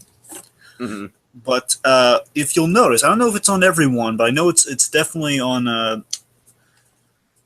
Ryben. It's on Ryben's back. He has like New York on his back and like written in marker or something. It says like Brooklyn, New York, just basically where he's from. I just love that idea, and just with the costuming as well. Like when they're making this film, they thought it was going to be easy with the costuming because hey, we just borrowed the old the old war movie costumes, but unfortunately they didn't hold up over time, so they couldn't use like old costumes. They had to to create them from scratch and add all these little details to them, and in doing so, you get like those personalized details like that. Like, I love the idea of having it known. Like, if you're going to die in the battlefield, like this is where I'm from. It also shows that all these guys in the casting as well, just in the performance, they all seem like East Coast New Yorkers. For the majority of them seem like New Yorkers, like really kind of again guys just like who joined the cause because it was the right thing to do. Maybe that's another reason why I have a hard time distinguishing them. I don't know. That, like I said, that's like the one nitpicky thing I have, Dragon. I see what you're saying about the distinction in the visuals. I just wish they would have somehow been a little bit more pronounced. I don't know how. It's just like I said, like that's kind of like the problem with doing war movies where you have to all have the characters like looking like dressing exactly like like having the same uniform and everything. I don't know. It's a struggle. Like I wish I would have had the time to watch this movie a second time. But as of now, Dragon, I just want to warn you, I'm kind of going to be a little bit hazy on certain characters' names. Well, it's kind of fun as we set up we also set up everyone respects the captain. Of course, later on, again, during that Nazi scene, we're going to really everyone's going to start to question their allegiance to the captain, question his leadership. Mm-hmm. Oh, yeah. So it was a transition we kind of missed, but now that we're in the sequence, because again, this is probably the second or third most remembered scene from the movie, this sequence here. But I love our transition to is that we hear when the rainfall starts, it sounds, and this is something great in the sounds like gunfire. Yes, it sounds like gunfire, and that's Gary Reitz doing an excellent job, not only in creating like the realistic gun sounds and everything, like all of, like the different types and types, but again, just like making those little the rain sounding like gunshots. It's really cool, and the storm clouds for the journey ahead, like those little visual transitions, they're really nice. Yeah, and it definitely gets you into the same. Into the frame of mind of a soldier, you know what I mean? Just like the little sounds you hear kind of like setting you off and alerting you. And by the way, we have Paul Giamatti as a paratrooper here, as kind of like the lead paratrooper. No! Yes! Oh my god, this movie has so many obscure like little cameos in it, wow. And what's really cool, I gotta tell you, just want to give some like, incredible credits here. I just love the idea of a paratroopers. These guys who kind of they parachute in, like they parachute into basically. Sometimes God knows where. It depends where the wind takes them a lot of the time. But they have a general area, and again, they're when they plop down there, they have to hope and they have to be ready. Take on any enemies that are there. It's a really dangerous job being a paratrooper. And that's what these guys essentially kind of fell into a war zone. And then they go to the next town. They're just trying to do their job. It's really gutsy stuff. Was anyone else surprised to find Paul in this movie? Yes, I was. I forgot. The first time I never picked up on that. It's been a long. It's been like an annual thing. So I kind of when it's on TV and commercials and that sort of stuff, and I completely forgot it was Paul Giamatti who was in this movie. Mm-hmm. Yeah. Same with Vin Diesel. I mean, I can understand that a little bit more, but I was sad to see him get killed off. I was too, man. I gotta say, because Vin Diesel was like one of the few people I knew was in this movie besides Tom Hanks. I was looking forward to him, and I will say the limited amount of screen time he gets, they really do flesh out his character an impressive amount, and you do feel the loss when he goes. You know what I mean? They do a great job with him. He is a very memorable part of the movie. And that's the other misdirect that I really love. And basically, if the opening didn't do it already, we make it more personal with this scene, because this scene establishes that our 8 guys here, they're all very much expendable, because Carpazzi was set up as he's the muscle for the captain. Dragon, I think it's pronounced Carponzo. I'm sorry, what? Sorry. Wait. You're saying Carponzio. I think it's just Carponzo. Well, no, first of all, there's no N, so it's Carpazzo. Caparzo. I'm sorry, there's no N, so it's. I'm saying it wrong. We're all saying it wrong. That's the point. I think it's Caparzo, because I don't think there's an I in there. It is Carpazzo. I keep adding the E. I'm sorry. I keep adding the I, but you're right. Yeah, it's Carpazzo. Yeah, you make it sound more Italian. Carpazzo. Point is Carpazzo. Yeah. The By the way, just really quick, I love we get him humanized like in a very effective and time sensitive way, where we see him like trying to eat the apples, which is a good bit of like Spielbergian comic relief in the middle of this very tense scene. And then, of course, we're about to get into the very humanizing thing that he does, that unfortunately costs him his life. With Carpazzo. Yeah. He wait. Oh, right. The thing is, like, when we set him up, is like, again, he's like, he's the captain's muscle, he's his backup and everything, and that just sets him as like, oh yeah, this is going to be a fun character to have throughout the movie. And then when he dies in the first scene, once it really makes the 8 lives all the more. Dragon, it was really upsetting for me. I've got to say, it was really effective in delivering that emotional blow. Yeah. Of course, we have the poor family here. Oh God, this is so sad. I think Telltale should make a World War II game. That would be a good idea. Because Telltale games are all about like moral choices. Do Captain America games set in World War II. Yeah, that'd be perfect. You could do the Howling Commandos. You could switch off now and again. Oh, that'd be awesome. God. Or a Nick Fury game if you just want to go purely Howling Commandos. All right, well, my point is, I just, anyways, these moral dilemmas, of course, are like the heart of this movie, I think, in a lot of ways. This is almost kind of like a little miniature version of the whole Saving Private Ryan, like at least the theme of the storyline. Yeah, and definitely the theme of like sticking to the mission. That's the big point that's stressed in the scene that we're going to go throughout points in the movie with, is that you have to stick to the mission, which later on the captain's not going to stick to the mission. He's going to go against himself in this scene, essentially. He's going with like kind of a moral instinct where he wishes he could have. A part of him wishes he could have gone through in this scene, but again, he's like he's much more grizzled than the rest of these men in many respects. And with that, he knows it's a terrible idea to bring this kid along. You have to imagine. Miller's absolutely right in the scene that no, don't bring the kid. It's too dangerous. Yeah. We're on a whole separate mission. Just then we're going to be fired at. It's a horrible idea to like even transport this kid to the next town over. Oh, this is just it's a hard death to take, man. It really is. Oh yeah, and again, like Carpazzo's folly is that while he's a good man trying to save kids, and of course that's always a great thing with any character, saving people, especially children, he picked the worst time to do so, which of course leads to his death. You never drag civilians into war or combat. You always stick to a mission. The girl would have been safer up there to begin with. Yeah. And again, this kind of serves also as a way to validate Miller when later on we're going to be questioning him, and it's going to be in complete contrast with kind of the guy who kind of knows his stuff here in the opening. Mm-hmm. As we saw in like the opening sequence and here. So again, 2 scenes of showing, okay, this guy knows his stuff. And again, you feel your heart goes out to Crepuzzo here because he's giving their position away so foolishly. Right. Because he's bleeding out and the blood's going directionally there, but he's like because he knows he's gonna die. It's so horrifying. Just like he's pointing with the letter. Captain, get this letter to my father. Oh God! And it's like, and your heart goes out. But he's pointing and he's giving their position away. It's horrifying.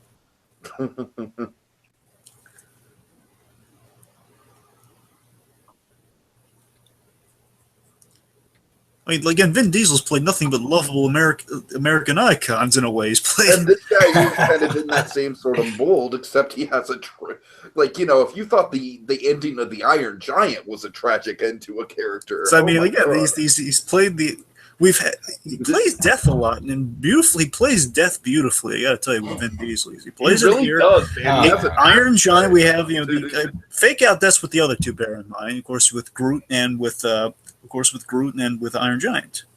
Mm-hmm. We are Groot, and and you say, I go. Well, I mean, We Are Groot was pivotal because it was like the one time in the movie where he got to say another word, so he had to make that count. And this, to me, is so chilling the way this was shot here with the with the scope here. It's like there's like no silence. I mean, there's the sound goes away, and that's also another deliberate choice. Like Gary Ryerson really got to go wild with that opening scene because again, it's like the audience, like we're being blown away by the things we're seeing. No time for score. Like it's not a movie; it's real life. Right. And here again, it's tense real life, and we're up there. Down here again, it's dangerous, but it's still. Oh boy, it's got blood on it. It's like you can almost see the compassion in this guy's eyes here. Almost, yeah. Again, the complexities, like later on with our Steamboat Willie Nazi. It's a nick. He's credited, I think, as Steamboat Willie, the guy, the Nazi. Are you serious? I'm serious. His name. Wow. I'm serious that he's credited as it. Well, I've seen him credited in places. I know IMDb and Wikipedia credits him as Steamboat Willie, but it's either Steamboat Willie and just Nazi soldier, but more specifically Steamboat Willie. Points later on that guy. We see complexities on that guy. We have to wonder. I mean, he's really begging for his life later on. You got to wonder how much of that is like there's a guy much like our guys here, like he's just doing his job, but at the same time he still goes to the bad guys. Well, I mean, I think that very much speaks to the Thing Dragon, where of course it's like complexities of war. Yeah, you are literally like killing like mirror images of yourself in certain ways with like these young men killing each other on the battlefield. Because honestly, I see that guy as the inverse of Upham. Yeah, I could see that. Of course, with the big money shot later on, we'll get there. I don't want to jump too far ahead, but this is a sad scene here. And again, I love this. This is what I'm talking about—the importance of character bits. Because again, a few of these guys, they go quite quickly into the movie, like after they're established. So with the G-Bonner Ribisi's character, with Wade here, we have this beautiful moment later. It's set up here as the beginning of it, where one, he takes the moment to cover the body. Secondly, he takes his letter because no one else is going for the letter. Oh my God, the letter thing is just something that keeps getting paid off and paid off. Like Spielberg was really on the money with that. And beautifully, and also daddy issues. Yeah. Glad you brought that up. Technically, the making of the movie is based on hardcore daddy issues. Because seriously, the whole movie is based on Spielberg's father, so that's all about fatherly love and issues. Oh man! And again, if you want something in the movie, I have that there too. One of these days, guys, we're going to find a Spielberg movie that does not have daddy issues. But you know what they say, all the best cowboys have daddy issues. Oh, this scene here, oh my God, this bit here in the Giamatti, what he does here. It's, again, this scene stresses, like, there's danger at every turn, even the smallest mistake you make can kill everyone. Mm-hmm. Where Giamatti's paratrooper here, where he kind of leans, takes a break, like he's like I forget if he takes all, but he adjusts something on his gear. We'll see it coming up. It's about to knock over an entire wall, and all heck is going to break loose with one of those nightmarish standoffs. Mm-hmm. the standoff from heck. Like, oh god, and everyone's just like, they don't understand the other side. Like, these, why are the Germans here?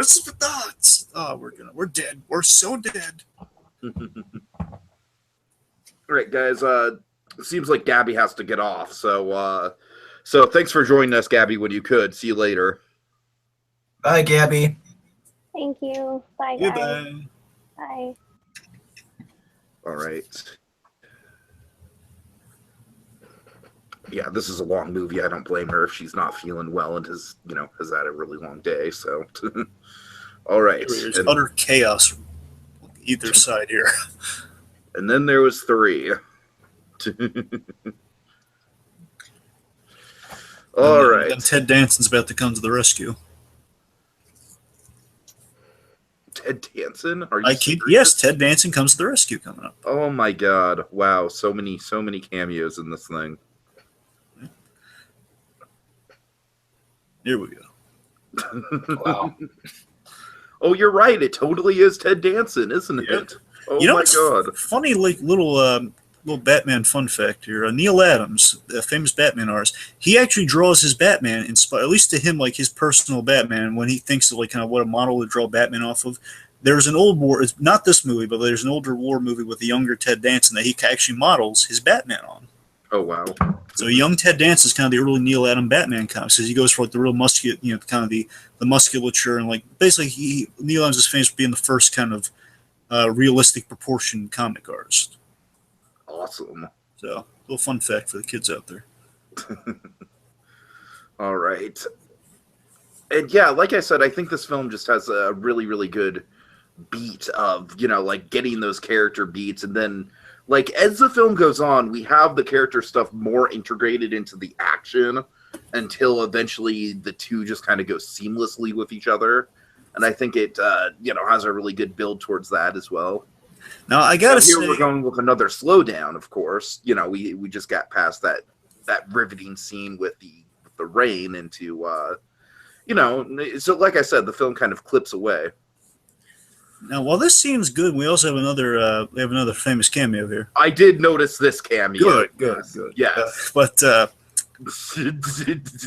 again, as good as this scene is, I gotta tell you though, we really don't need this scene. It's yet another fake out. I mean, it's basically building like, we're it's kind of like a middle finger. It's just like, like at this point, Dragon, I gotta say, I was sort of like, wait a minute, we're only an hour into this thing. That's the thing. That's really the only one thing. We're gonna end early, but it's a good scene. It's well acted, but do we really need it? No, I agree with you. It's kind of expendable, even though, Nathan Fillion. Exactly. I don't want to cut Nathan Fillion. Yeah, exactly, I'm so sorry you were cut from Guardians 2, Nathan Fillion. I'm so sorry. Right. I think this scene is expendable, but I think it adds a nice bit of humor to everything. It's a little bit of dark humor. That's the thing, and I told exactly. You gotta remember, there is again, Spielberg amazingly can fit in a little bit of humor and dark humor into these really serious movies. Even Schindler's List is a really dark joke in Schindler's List. Even stuff like AI has that's one of my problems with AI. AI is more. That's another beast of a different color. There, too. It's a tone fuck, that movie. It's like it goes from like whimsical and comical to like depressing. And the only other benefit I can see from this scene is that we see a possible reaction Ryan might have. Now we're going to have more respect for him when he has his actual reaction to losing the brothers. Dragon, I'm glad you mentioned that, because I do think that's sort of... that's probably why this scene made it. Right. Now in the credits, this guy is just known as, I think... well, again, he's going to be called Minnesota Ryan. Yeah, Minnesota Ryan. Yeah. Yes.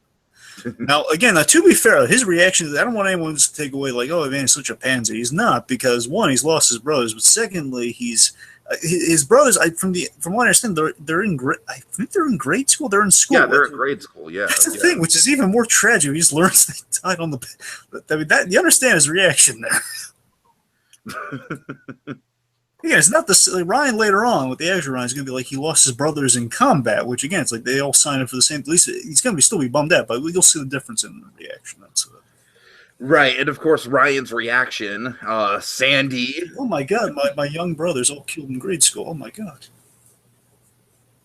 I'm sorry, Sandy. I don't mean to like throw shade on you.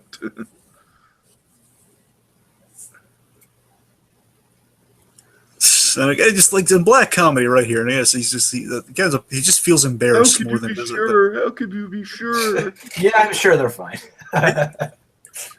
I'm sure Miller feels really guilty about what he's done, based on the fact he wants to get home as much as the next guy. Whenever a guy's saying, because that guy, he messed that guy up. Because he starts saying, I want to go home, it's like, oh, God. And I just think Miller's just trying to kind of divorce himself from, like, again, the other thing in this film. This film's about reluctant brotherhood in a way that these guys. Brotherhood is definitely, really of course, a key word in this movie, I think. Well, absolutely. Especially with Ryan, of course, brotherhood. But it was saying brotherhood and the fact, also we said with Upham, Upham's writing a book about brotherhood. He's a writer. And that's to tell you the truth, that's sort of where I thought Band of Brothers came from. Was I was kind of thinking like maybe Upham was going to be like the like the omniscient narrator who's writing the book about brotherhood. I don't know. Again, I don't watch it, so I have no idea. So I don't know, maybe. But let's see, where was I going with that? But yeah, Upham brother, and the idea is like literally, strategically, soldiers should not be friends because then friends are brothers, more specifically brothers, because then you're going to be really distracted. You're going to be really, taken off your game if they get killed. Of course. And that's the battle that Miller's kind of fighting with himself a lot of the times. So he's really just he's walking off, giving the professional apology, but he doesn't really want to dwell on it, or else he's going to be really taken off his game if he just realizes how he's kind of ruined that guy's. Hanks's performance actually very much reminds me of another time that Hanks played a famous captain, which is Captain Phillips. Oh yeah, man, he was so good in that movie. Captain Phillips and this, they both kind of have that sort of they trying to stay calm under a very, very, very tense situation. And then having those moments where he just can't hold his emotion in anymore. With Captain Phillips, it's basically it builds to the end with that. Exactly. And with this, it's a little bit more throughout the movie, but you know what I mean. It's a similar style that Hanks goes for in both the movies. Hey, this scene here, I gotta tell you, it's it starts here, and I believe we cut back to him with it. But I also really like this the symmetry where we have this scene in the church and it's like a safe haven, and then we have the ruined church in the finale. Yeah, that's great. And let's see. So again, also right here we get history with the Tom Sizemore Sergeant character. We established that these two have a history together. And again, basically, Sergeant is his number two, quite literally. It's his number two guy, and he has the most respect for him. He's the Smitty to his Captain Hook, so to speak. Mm-hmm. The Smitty to his Captain. Did you say Smitty? I then corrected myself, but yes. Mr. Smitty. I'm sorry, Trike. Go ahead. Go on. Yeah, they're reminiscing about Velio. I think it was Velio, but sure, Vigio, whatever. I think it's Vigio. Yeah. I see it on my subtitles right now. It's VECCHIO, so I'm getting Vigio. Yeah. Anyways, point being, I really do like. Or Vecchio. Maybe it was Vecchio. Vecchio, yeah, something like that. I don't know. Vecchio. That sounds right. Vecchio sounds right. This is the scene I fell asleep in because it's so slow. It's just. Well, Ezra, I think the point of it is that, like, as Dragon was kind of talking about with, it's not really a good idea to make friends with people, but, the friends you make along the way and that you lose along the way are very, very lasting in your mind. Yeah.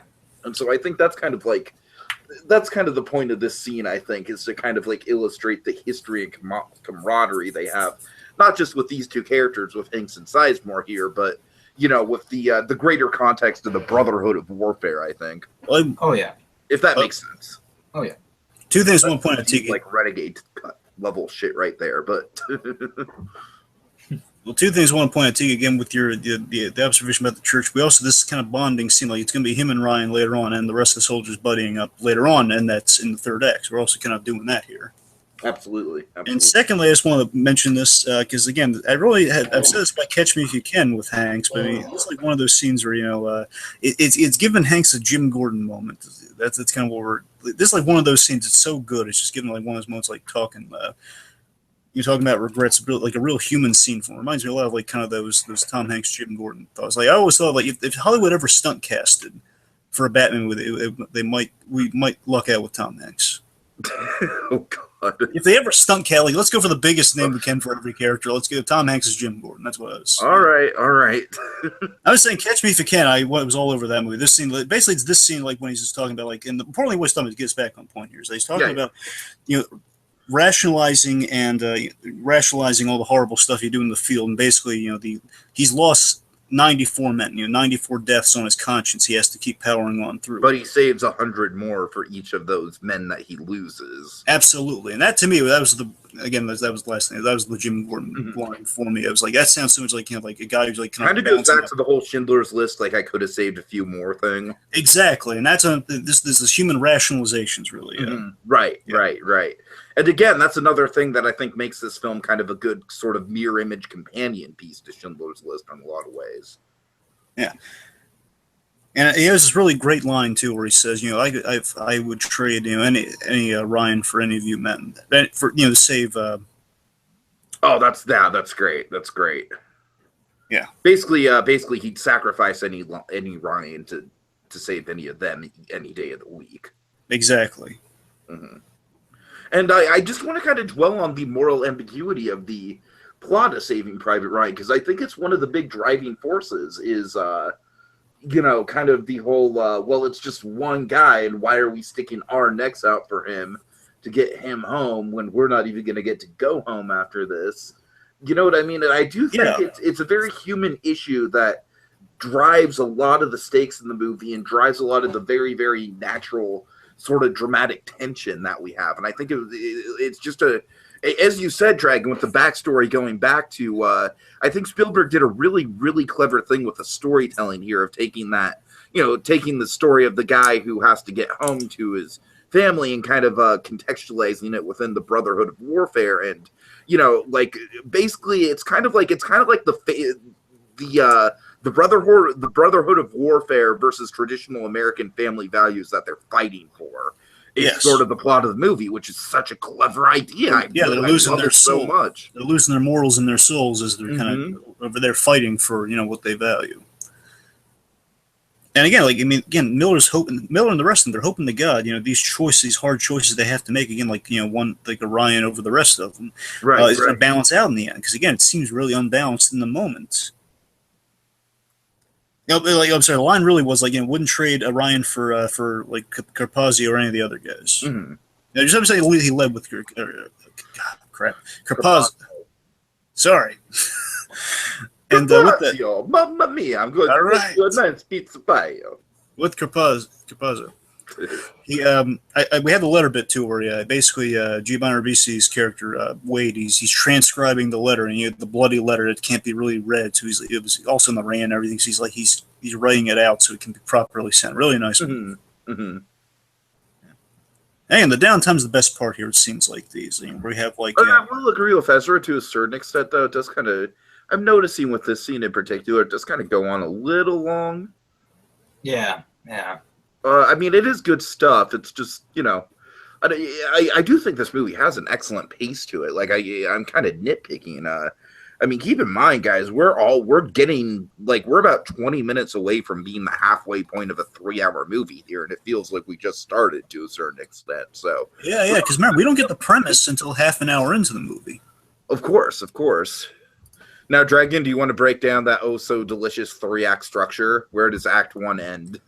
Okay, let's see. Act 1, again, I kind of work backwards, so I know where it leads up to. Let's see. Act 1.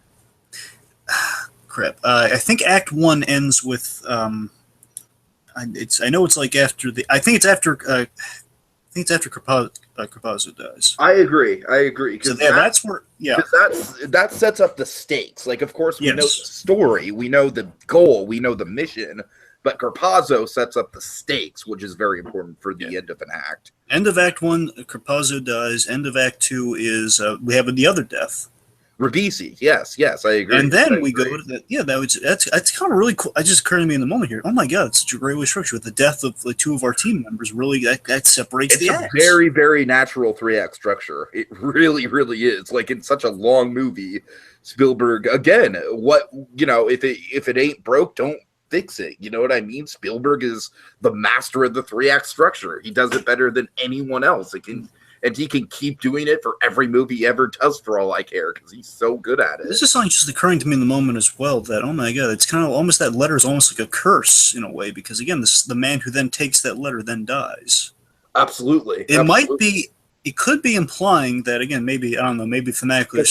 Hanks has that letter at the end, right? Well, no, I think Hanks had his own letter. Oh, okay. Yeah, he had his own letter, which I believe is being read, so it's... Gotcha, my bad. My point is, at least I think it is, but anyways, the point is, I think it could be, basically, he had blood on his hands with that letter. If not that, then at the very least, it's that, you can't have, sentimentality in war. Maybe that's what it is. Maybe you can't have, that's what Miller's trying to separate, and then Berbisi is coming by, and then, no, you got to keep it separate. You can't befriend these guys, or else something bad's going to happen to you, which happens to Berbisi. I guess the message of the movie ultimately is that there has to be a balance. Yes, exactly. Yeah.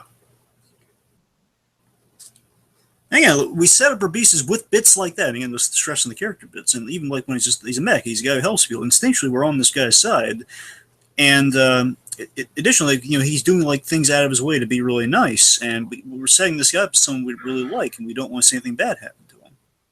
Sure, and of course, but at the same time, not too much focuses on him. He's one of the more recognizable actors in the movie as well, so he stands out for that reason. He's a very standout character because of his occupation, because of the actor playing him. Mm-hmm. Oh, by the way, so for anyone who hasn't checked out, Tiki and I can vouch. Yeah, I know. I'm a couple episodes in Dragon. I'm slowly getting through it, and yeah, I can. Yes, Sneaky Pete for the folks out there. He's great. Coming back for a season 2, so really. Nice. Now we have some more familiar faces. They're going to blow your mind. Oh no! Okay. So this one, not so much. The Force Awakens of war movies. Later on, it should be coming up. Actually, in the scene, the latter half of the scene, I'm going to blow your mind with. But right now, we have the guy who's giving the lowdown right now is Leland Orsi. That's the actor's name. Plays Lieutenant DeWint. He's Sam from Taken, like Liam Neeson's friend from Taken. So I guess maybe a big. Okay. I'm no offense, Dragon. I know. Later, I told you the next one. Wow, Liam Neeson's friend from Taken. I'm so blown away. I'm still going with it. And Leland Owsley. Sorry, not Leland Owsley. Probably wrong one. Wesley from the Daredevil movie. From the Daredevil movie again. Wow. I'm sorry, Dragon. These are a little less exciting than Paul Giamatti and Nathan Fillion. I'm gonna blow your mind with the next one. You just wait. But well, you already spoiled Owsley from Agent Carter is going to be in it. What? Owsley. You said Leland Owsley. Well, no, I'm saying Leland Orsi is the actor's name. It's not Owsley. It sounds a little bit like that's you're thinking of not even Agent Carter. Leland Owsley's from Daredevil, the Netflix show. I'm sorry. I'm getting my Marvel stuff mixed up. Look at that point. Just forget Leland. It's the point. Okay, there's a little familiar face in case anyone recognizes. He's also done other stuff. I'm just saying he's famous for being the friend in Taken. It always helps him. Anyway. Yeah. Yeah. Of course, Taken, Liam Neeson, Schindler's List. It all connects. God damn it! It all connects. All right. Yep. That basically is giving us kind of the lowdown. It's really it's gonna be tough finding Ryan. Essentially, it's like finding a needle in a stack of needles. I forget if the bitch just passed or not. I'm sorry, I was just doing something else. I'm looking at the movie. I'm still also looking at something. We have this great bit that's either come up or has already come up, where our Jewish soldier, played by Evan Goldberg. Mm-hmm. First of all, I just love that, as you can see, again, another little differentiating little character aspect there. I love how he's about to gloat over you have the Christian guy, you have the Jewish guy. Yeah, you're right. It is a very multicultural team we've got going in this movie for sure. It's really cool to have Jewish people fighting in the war in itself. Of course, it's a reality, but I just love the fact we have. It's kind of it's one of those morally questionable things where he's gloating. Vin Diesel, I believe, is Hispanic. I want to say. I'm sorry. I said Vin Diesel. I want to say is Hispanic. No idea. Well, Samoan maybe. Anyways, I don't want to. I wouldn't chance it, Tiki. I have no idea. All right. Does anyone else think the guy in the middle looks like a young? Sorry, Sandy, a young what? He cut out. A young Walt Disney, the guy in the middle. Well, that's I can see it. Yes, I can see how they pointed out. that's the Adam Goldberg character. It's the Jewish character. Oh God. Oh, Walt. Walt did briefly serve in the war. He did, yes. Yeah. Oh dear. Oh dear. If we ever need a Walt Disney in the war biopic, that's totally the guy to go to. Well, except this is like 20 years after the fact, so he probably doesn't look that. Damn it! Everyone's going to Gosling for young Disney, though. So again, we always. I know. I think that's what's gonna happen. I'd be surprised if. I mean, I'm impressed by him. I could buy it. Yeah. Anyway, so two things here. So again, we had my point is the kid on my forum who literally like refused to acknowledge Gosling as Disney because he was Canadian. Right.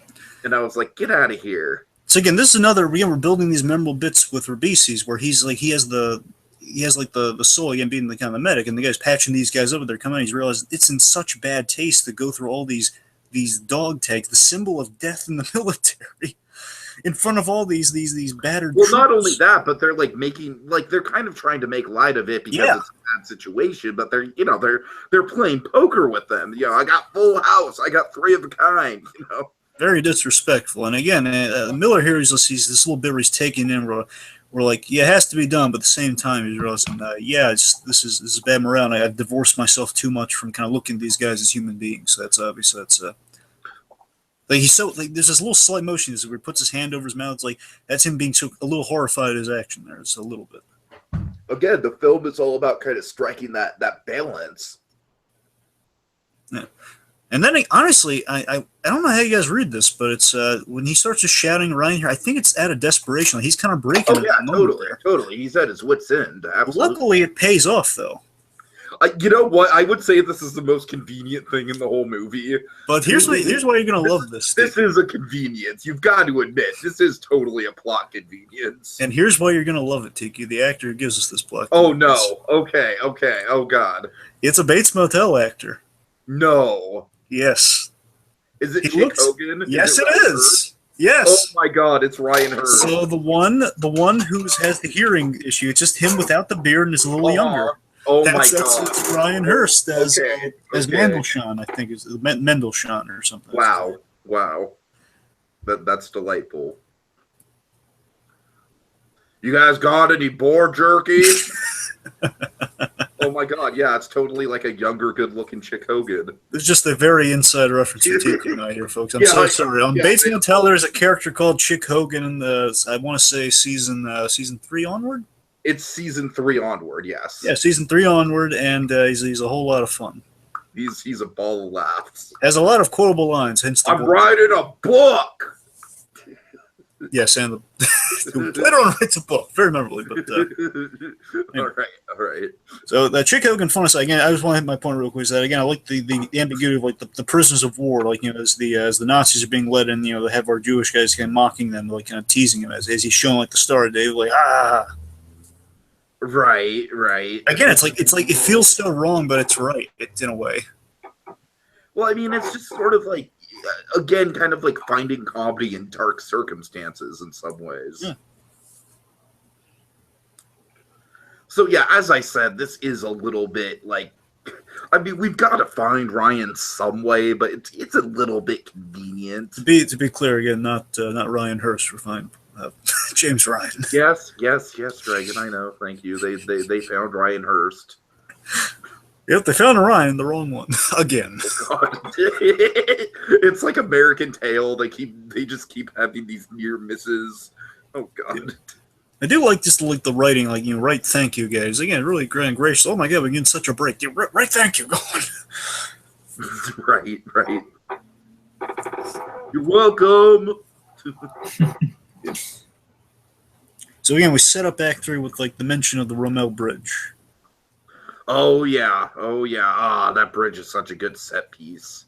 Yeah, it's kind of a good note of like where the Shangri-La is for the movie. Okay, when we reach the bridge, we've reached the ending. Mm-hmm. Yeah, we have this little humanizing bit again, shaking compass. Again, so much of this movie just flows so well between the visuals and the set pieces and the small moments. I'm just, oh god, I'm really in love with this movie. I guys. knew you were gonna like this movie. I was gonna be shocked if you didn't like this movie. I mean, I knew I was gonna like it. I knew it wasn't gonna be a bad movie. You know what I mean? But like, yeah, I mean, I wasn't expecting it to be like in the upper pantheon of my Spielberg catalog, but I really think it is. I didn't want to drown you in praise of the movie, saying, "Oh, you're gonna love it so much! You're gonna love it so much!" No, I really do, though. I really do. I mean, like I said, outside of like the big classics like E.T., Jaws, Jurassic Park, it might be number 4 after those 3. To tell you the truth, it might be. That's completely understandable. It's a very, very, very, very good movie. Oh my. Okay, let's see. And again, I gotta rewatch. Again, aside from that Nathan Fillion scene, again, the rest of it just really flows into I don't even mind the Nathan Fillion. Again, it's not bad. I want to make it clear. It's a fine scene. It's just, again, I'm just saying, if it's a long movie. Like, if you action beats and the Nathan Fillion scene, I think it might be down to the end. Like I said, Dragon, like I said, we are very, very nearly... Like, yeah, okay, right here. Exactly. This is a halfway point in the movie. It's a halfway point in the movie. It's a 3-hour movie. And we've already reached the halfway point, and it's just gone by so fast. Like, we're about to, at the end of this scene, that's the end of Act 2. Mm-hmm. So again, it's like, it just flows into the other one. It's impressive. Yeah, Spielberg just has such a good knack for pacing. The man is just a master at that. Right. Oh God, guys, I really want to go on a Spielberg like kick now. I really do. Like, I'm gonna look up like right now. I know there's a lot of films of his I haven't seen. I haven't seen Empire of the Sun. Oh, that's a good one. It's been a long time since I've seen it. It's young Christian Bale's in that. Yeah, I know. Yeah, you are right, Tiki. This movie has incredible pacing. Right? I mean, like, yeah, we're over the halfway mark at this point. And it feels like we just started. Like, it feels like we're a half hour in. So again, here's where they're starting to question the Kevin here, because again, this is him doing exactly kind of what Proposite did. Mm-hmm. In a way, I mean, he's trying to help other souls, basically saying, well, we're going to go out of our way here. We're going to take down this machine gun, this like position of the Nazis holding like a machine gun territory or something, and we're going to take this. You're going to take this down. So the other soul, basically, the next unit that rolls by like us, they won't get shot to pieces because we're going to just kind of blow past it. But no, we're going to take it down on our way there, which again is heroic action, but again, kind of off mission and very risky to the rest of the men. Mm-hmm. Mm-hmm. They have a very simple rescue mission. Is need to try not to get killed along the way. They don't have to fight anyone. I mean, of course, they're going to have to for survival's sake. But I'm saying they don't have to go out of their way to fight anyone. Right. And again, it's like I love that people are kind of pointing out that you're sure about this, and he's yeah. And you have to. It's kind of the old, almost like kind of the old pirate thing. You question if the captain's going sea crazy or not. It's in a way because again, this Ryan search might be like the straw that broke the camel's back for the captain here. Again, all this horror, all this stuff. And this mission is kind of a maddening one. Of like we're risking all of this just to save one guy when all of us want to go home. Yeah, and like I said, like even once they save him, they're not done with their tour of duty yet, so they wouldn't even go home themselves. You know what I mean? Exactly. So it's kind of a slap in the face of a mission in many respects. Sure.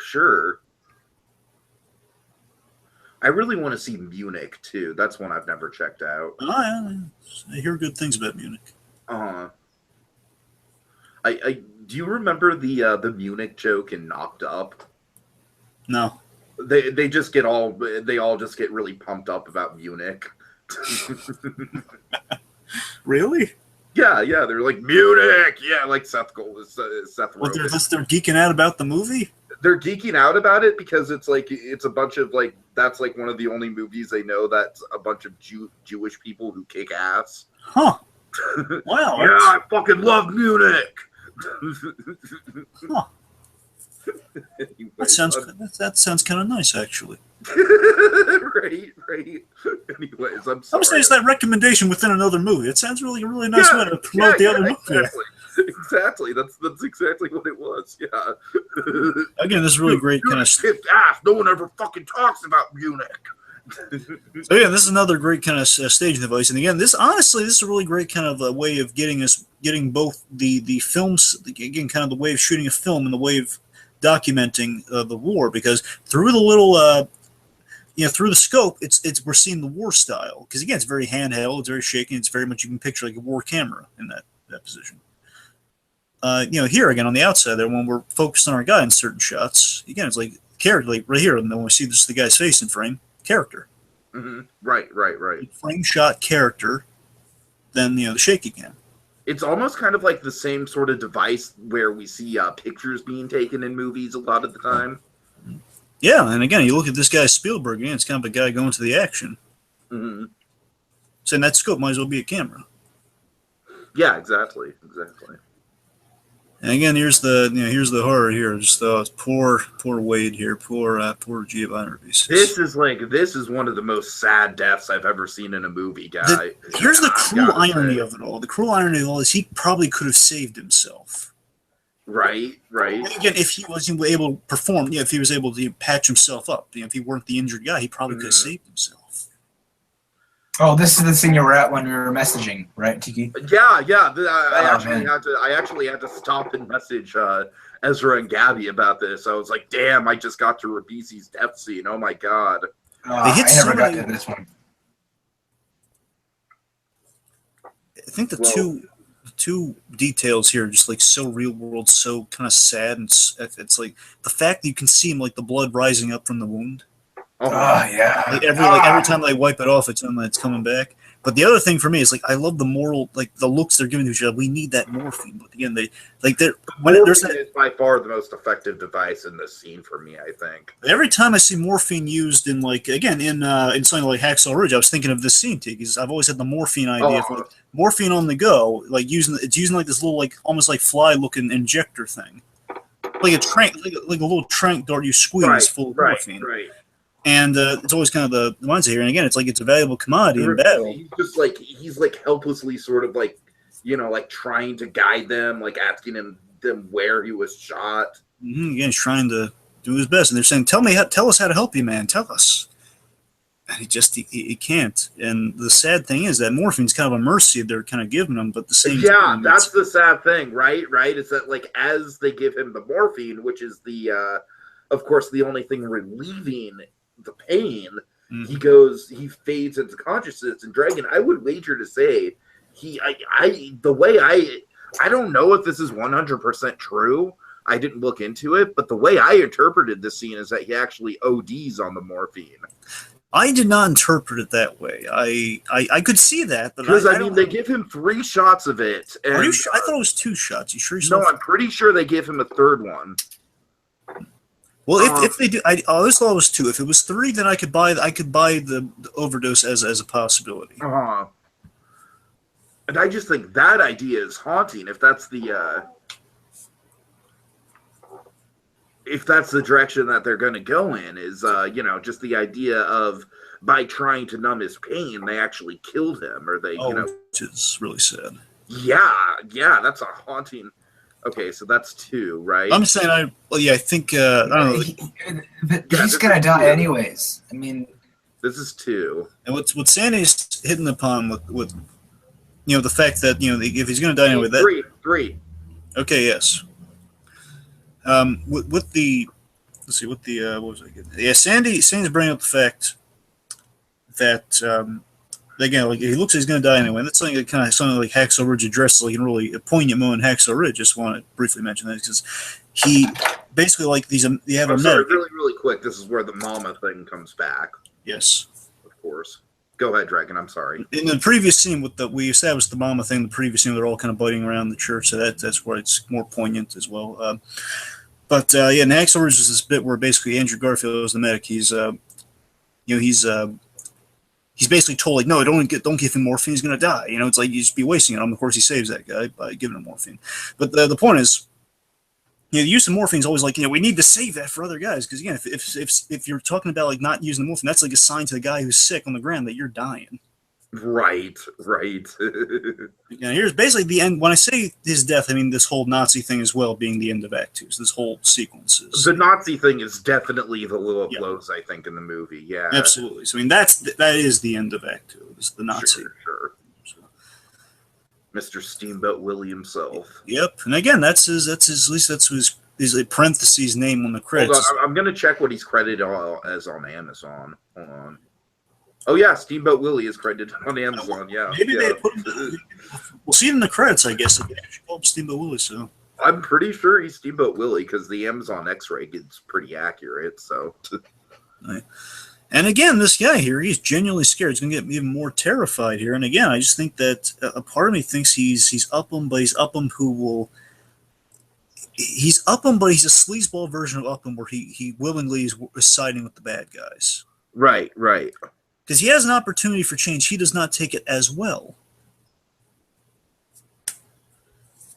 Because again, Upham's great role in this film is that he serves as kind of like he's the tipping factor in the scale of Miller's morality. Because again, he's kind of the optimistic guy saying, no, he's an unarmed man. We don't kill armed men. It's against the rules. It's what we don't do. Exactly. This to me has always been a poignant image in war, I gotta say, and I've seen it in many things, and I've also done in comics. It's always really poignant. It's the rifle and the helmet as the grave marker. It's always something really, it's a moving kind of symbol of death in war. It's a really poignant image. And this here again, it just kind of hits on the experience of war. You know what I mean? It's not glamorous, but there is a certain sort of a mythic quality to it. Again, I'm trying to find the right words for it, but well, just using the word decency again. So this movie is about striving for decency and trying to show veterans accurately, and just with it's Miller searching for his own decency, and these moments here showing again, even though it's not much, it's the closest thing they can muster to a really serviceable kind of tombstone moment. All right, guys, I'll be right back. All right. Yeah, I'm not gonna leave. I just gotta go do something. no problem. But yeah, again, here's the Okay, hand this in is the the Captain sobbing. Phillips moment. I know, right? Yeah, totally. that's what I'm saying here. Oh God, it's. Yeah.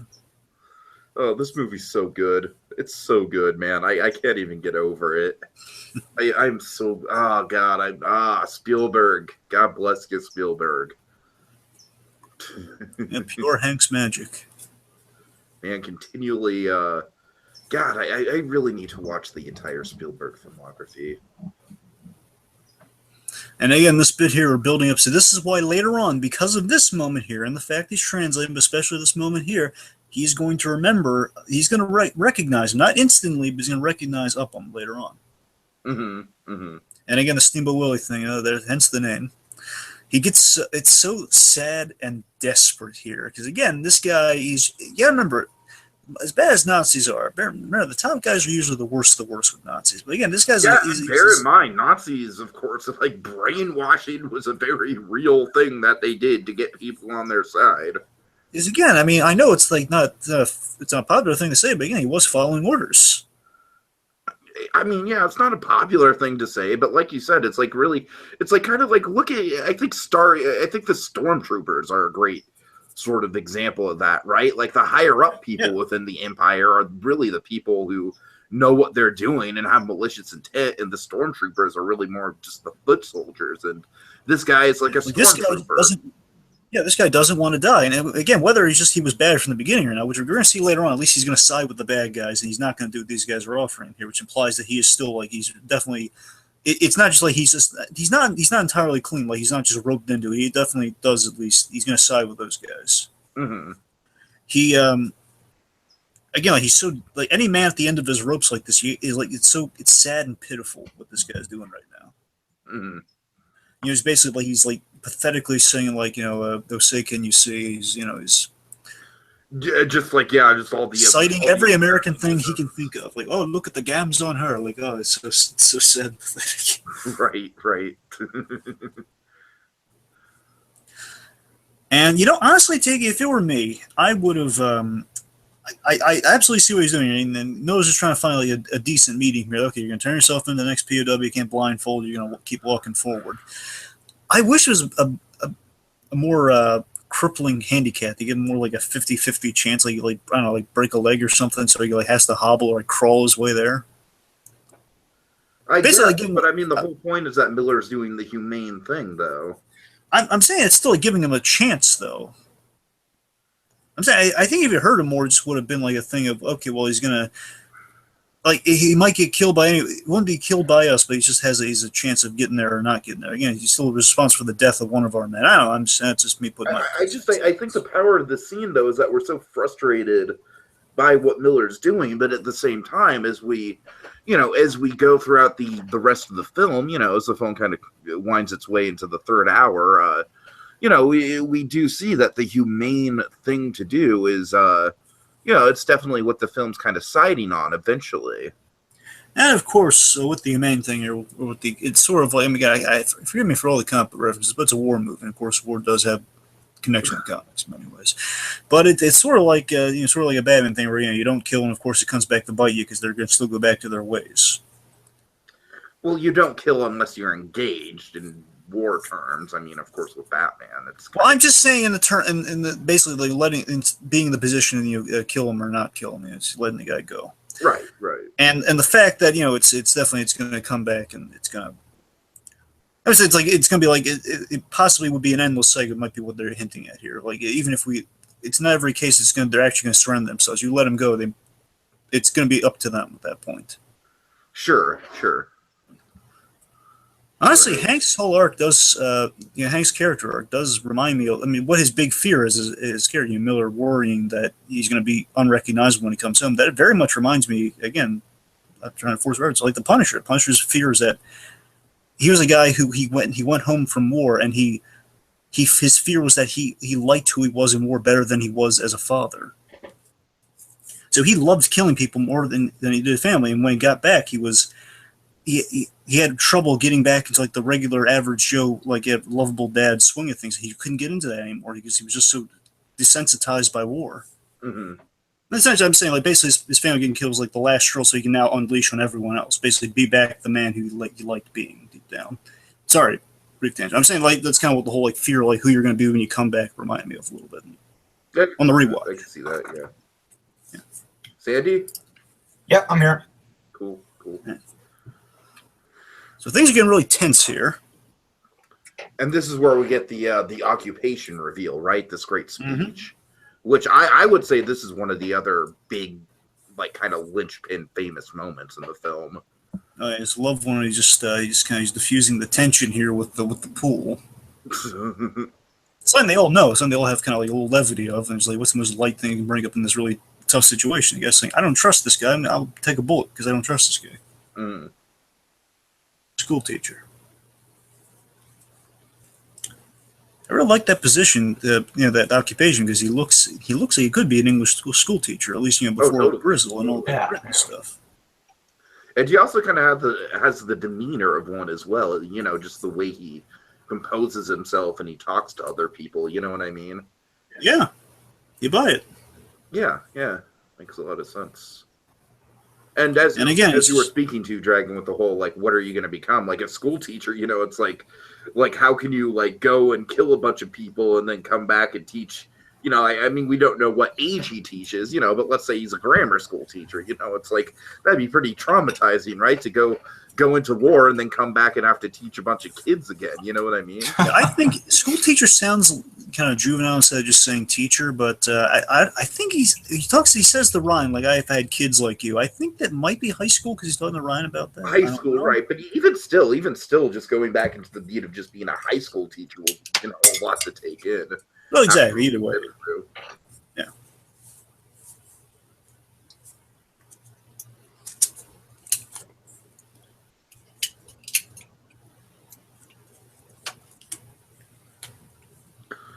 So yeah, this is one of the famous, inspirational speeches in film, I would say. Oh yeah. And again, it's the classic. Every soldier has felt this at a certain point. I already went like a whole extended example about the Punisher, but every soldier has a fear of war and like decisions you make, turning you into something unrecognizable at the end. That's every soldier's deepest fear. Mm-hmm. They're gonna be something unrecognizable when they come back. He means nothing more to me. He's just a man. It has this beautiful line: "Every man I kill takes me farther, farther." If that earns me the right to get back to my wife, well then that's my mission. Oh yeah. You want to leave? You want to go off and fight the war? I'm sorry, I'm just literally quoting it because it's so powerful. All right, I won't We have stop one you. of them, and there's that and this shot's great here, and we have that Brooklyn. There's that Brooklyn jacket I was talking about. Yeah, you're right. It is the film goes on, I think it gets more prominent. I just think this is like such a beautiful way to end Act 2. The shot here, basically, they're all kind of like in silhouette again. It's kind of Raiders of the Lost Ark type shot. It is, yeah. But it's such a beautiful moment here, and again, it's showing that again Hanks is softening and he's kind of accepting some brotherhood, at least a good balance of the brotherhood stuff here,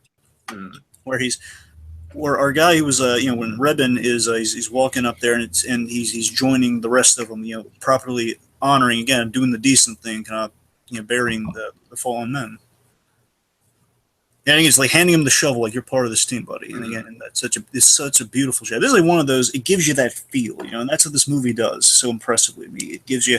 This is where like one of these moments, like when Spielberg achieves what he set out to do. It's decency and war. It's like, this is like a veterans movie. It feels with that sort of not patriotic, like we killed a bunch of Nazis, but no, it's like Dragon. I'm glad you bring it. This film is like almost like for as riveting as it is, and for as much action as it has, this film is like almost the antithesis of like a traditional Michael Bay, like America, fuck yeah type war. Because again, the moment, the in between moments here, that's where the movie is. Like these. You're right, Dragon. This is very Raiders-esque. Yeah. Now that you pointed it out, it's like like all we need is a shot of Tom Hanks putting on a fedora. Which he had in Catch Me If You Can. Right. So by the way, in this. When they're walking in the fields like this, I think it was either in this scene or the one that we had earlier on when they were starting out. This scene was improvised. So Spielberg encouraged them to improvise. I can see that. It was improvised. They someone wrote it down and basically turned it into dialogue. Then they rehearsed it, but basically it was a scene purely improvised by them.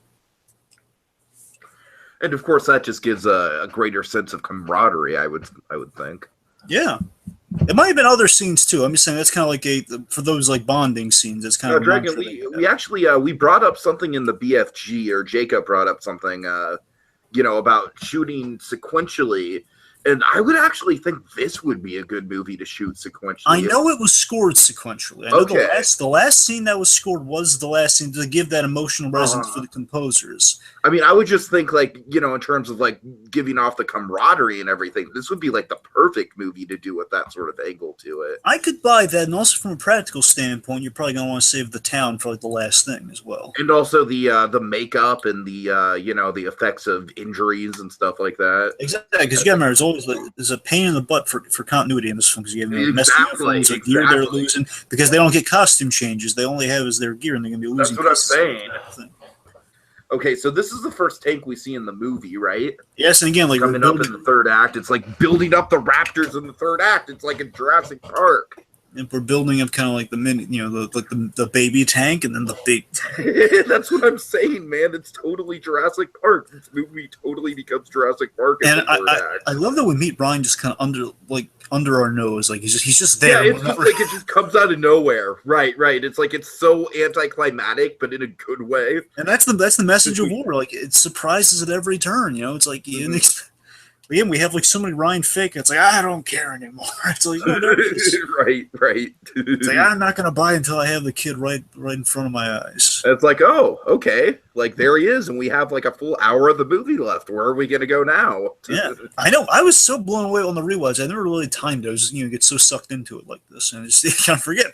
But we're watching like, oh my god, when we meet Ryan, there's still like an hour of the movie. I was wondering like, how's the momentum gonna go? Because literally are an hour. There's an hour left once Ryan is introduced. I think the movie just picks up momentum. That's the thing. Amazingly, again, it goes by like that. I was like thinking, okay, let me guess. We're gonna like bear in mind, it was a stupid me, but I was like thinking, okay, here's what's gonna happen. We're just gonna go through this next hour. There's gonna be a lot of stuff probably cut out because we're gonna go long, drawn out action. In reality, no, not at all. Maybe actually maybe could trim a few actions, but by no means like it's not to the extent I thought it was gonna be. It's like I was thinking like maybe like 20 minutes you could trap it, but no. No, I mean, this isn't like a Michael, again, like the difference, like with a Michael Bay movie, it's that like at this point, it'd just be like all action. But this is kind of almost like, I would think that Lord of the Rings almost probably took a good influence from this movie in the way that they build up their action sequences. Something funny with the Michael Bay, I'm sorry, go on. No, I'm just really quick, I'm specifically talking about the the build up to the Helm's Deep fight in Two Towers, and then the build up to the Gondor, like the Fields fight in Return of the King. Like both those are very much like how this movie operates. So with the Michael Bay thing, it's kind of funny. I wonder if Michael Bay, and when he's making he did Pearl Harbor, right? He did Pearl Harbor. You gotta wonder if he's thinking, okay, wait, there was a famous war movie with Damon. So what's the I'm sure it was Damon? on his mind, Dragon. I'm sure it was on his mind. How can we get close to Damon? Affleck, the other half. You gotta remember too, the big set piece that movie was marketed on, the Pearl Harbor attack itself. Like that was like a mimic of the D-Day scene in a lot of ways. Oh yeah. I mean, it wasn't nearly as good, but it was trying to be that. Oh yeah. So I want to acknowledge something here. Now, some people get really touchy about this. I mean, if you talk to the wrong people about this scene, or like people are like kind of what this scene's about, I'm referring specifically to something like movie fights, where basically people really like they go over, they show respect for the Marines, maybe to a point of excess. But the point is, the minute this is called into question, people really snap over this. But I think it's an important question because these men are questioning in the movie that all throughout the movie. We're saving one guy who, when we get there, he doesn't even want to go home. I mean, before you start, I like that we take time to respect the decision, but I like initially, it's like, no, screw this guy. We lost 2 men. Well, I mean, I do like how it initially plays off like Matt Damon's out of his mind. Yeah. You know what I mean? Because again, it's sort of like the thing. You're like, okay, we'll take him and go home. But it gets more interesting than that. Bear in mind, I like that. Is he brainwashed by the Nazis? He's just informed he lost the other 3 brothers, and now he lost the other 3 brothers, and he still wants to stay. And they mentioned his poor mother, and he said, "Well, tell my mother that I couldn't leave my other brothers here," which is again noble. And we're building nobility through this. It's not just like he's not complete like an a-hole or anything. No, absolutely not. Yeah.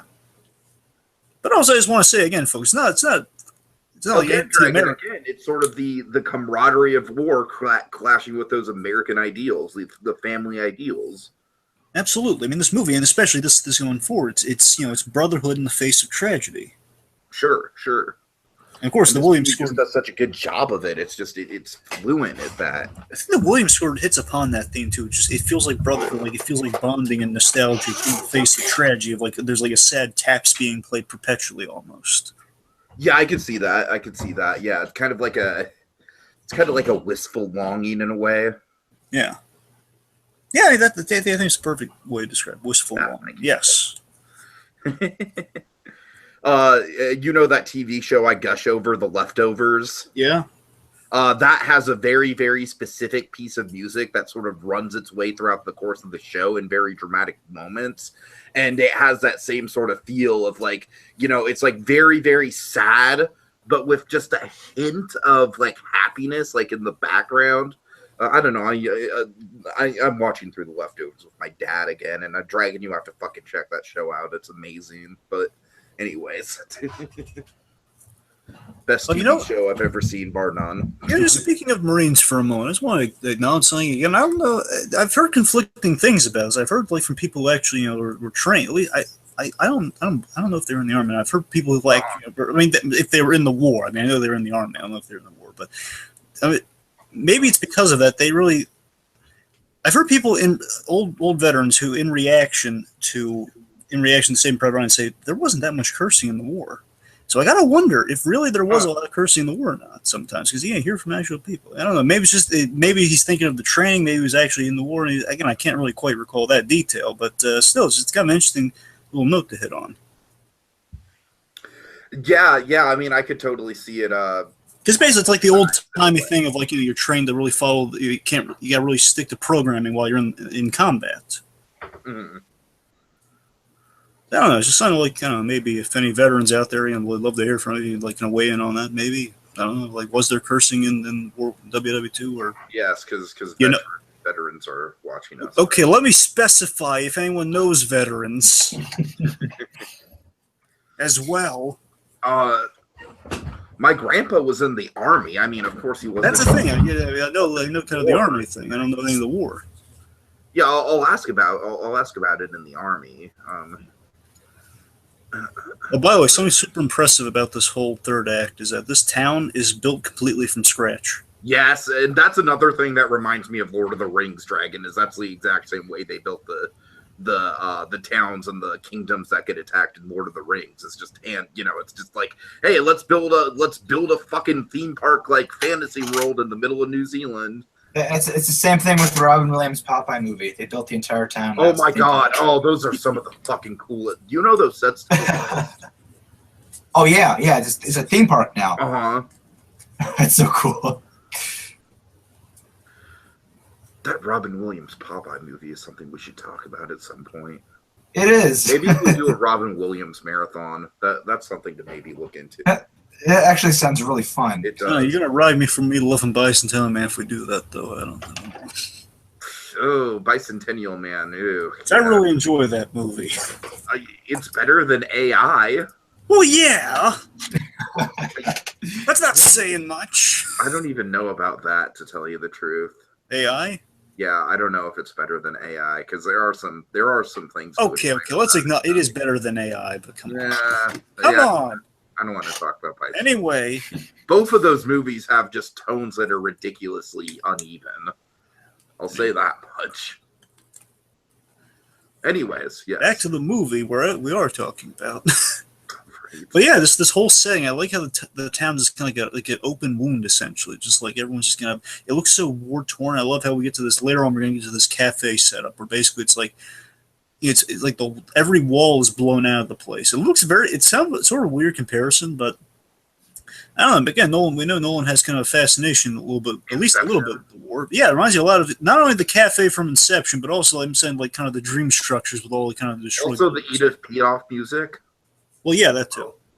So yeah, I mean, you see what I'm going for. They also kind of brought up the Inception thing with Minority Report, so let's tie that together because of course Minority Report used the opera music. And Nolan, of course, doing Dunkirk, which again, you're gonna see how that stacks up the. Dragon, I gotta say, watching this movie, I'm about 10 times more excited for Dunkirk now. I told you, and it has a really good cast like this one. But let's just say, this is a high benchmark to reach.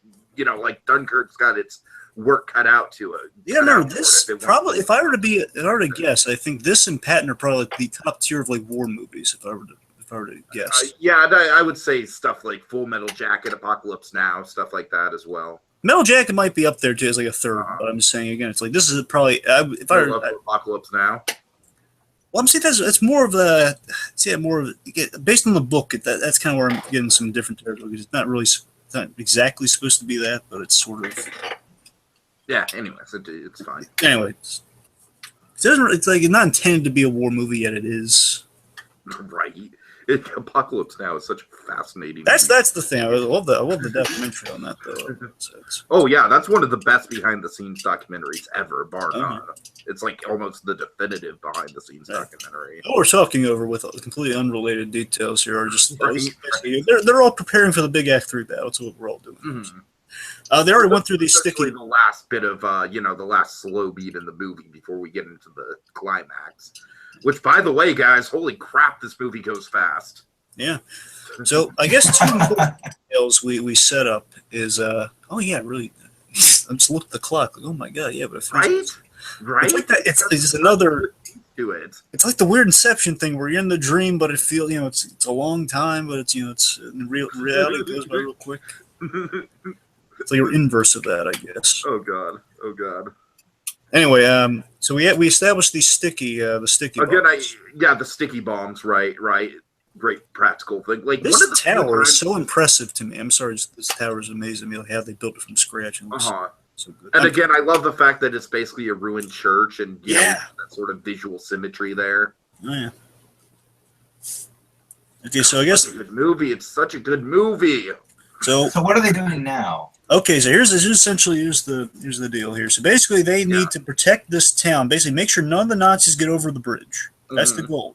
No Nazis across the bridge, especially a tank. If tanks like Jaws, essentially, in this third, I kid you not, the tank totally Jaws, and I love it. Sandy, quite literally, the tank is like that's the big force. They have if that thing goes dead. So I mean, essentially, that is shot like, and it is basically if any tanks get over, that's essentially a Jaws coming over, and we're all dead. Guys, So I'm just going to be glowing about this movie the rest of the way through because I really love this climax. So that's essentially kind of the act 3. Just don't Nazis get across. Kills me. Defend the town. If they get over, it's game over. The only other two important details we've established: sticky bombs. Sticky bombs being like the only way they can feasibly take out the tanks because they are very understocked. They have little ammunition, very little munitions. Yeah. So this is the underdog going up against tank jaws, essentially. Tank jaws. Now, why do they need to defend the town here? Because it's what's beyond the town. The town's just like it's unoccupied, but beyond the town's like it's them getting over the front. It's like that's. So it's just protecting everything else behind it. Right. And essentially, if I'm right, it's been a while since I get all the minutia of it here, and just thinking historical stuff with World War II, like all the sorts of different battles that happened in World War II. I might be screwing some stuff up here, but I know basically they're kind of stalling a little bit. Basically, if I'm right, wasn't D-Day the ending, or is that? D-Day was the start of the end. I don't have my historical stuff all the way lined up either. You're going to see when planes fly over. That's kind of the mark of I'm not sure if it was like the imminent ending. Like I'm not sure if it ended exactly then, but I know it was like that was like the chain of events that led up to the ending. All I can really basically it's like this D-Day leading going through Europe. That was a huge thing that led to the end of the war. So that's the important thing. So basically what they're doing here is they're securing Europe, so the Americans have protected more Europe than the Nazis have destroyed, and basically they have created a pathway so that the Nazis can be defeated. And what I'm gleaming by the visuals later on, when the planes fly over, that means the Americans now have their entryway over the European countryside. Which basically means, okay, we're on the path of winning the war. Okay, really quick, we get set up with this this chain of ammunition, which has a heartbreaking payoff. So that's the other big thing we need to establish. Oh my God! Upham is in charge of the ammunition, which means everyone again, they have low munitions as it is, and they're entrusting one guy to run around everyone. Which is also a clever device to get him to kind of check in with all of our guys because he's going to be running around to various guys. You're right. But just the way that it pays off is haunting. Oh, it's yeah. This is a simple bit. I don't know if it was improvised. There's a little fags trying to get coffee. He just can't. Again, Upham is just like, from beginning to end, he's kind of like just that awkward fish out of water with the rest of the crew. Yeah. But again, it's very much how the audience would probably react to being in this sort of situation. But I'm so digging this cafe setup with. I'm sorry. I see what you mean with the coffee thing. Yeah, the fact that he can't he can't get the spigot working or whatever. This is Tom Hanks in a Spielberg movie doing something something mundane that I can get behind. Yeah, it's the anti-terminal. Yep. To be fair, it was the first collaboration. I know, and I'm saying it's a much better moment than anything in the terminal. Okay, come on. Don't just it's a running joke, Dragon. It's a running joke. I have to go with it. Tiki, I have one question for you, though. What? Like Star Wars? No. Okay, again, this is very Inception-like to me. The opera music playing throughout the ruined city. Uh-huh. And these are some nice character. That's kind of a nice creepy touch at the same. It's like kind of civility in the midst of this war-torn area. Right. And also, it kind of takes back to that scene from Wonder Woman. They're all kind of they're dancing in the town. I could see that, yeah, but there's a little bit. This is I know it's ominous. I'm just saying, playing through kind of a post-battle town. Sure, but Wonder Woman, it's a lot more optimistic. Sure.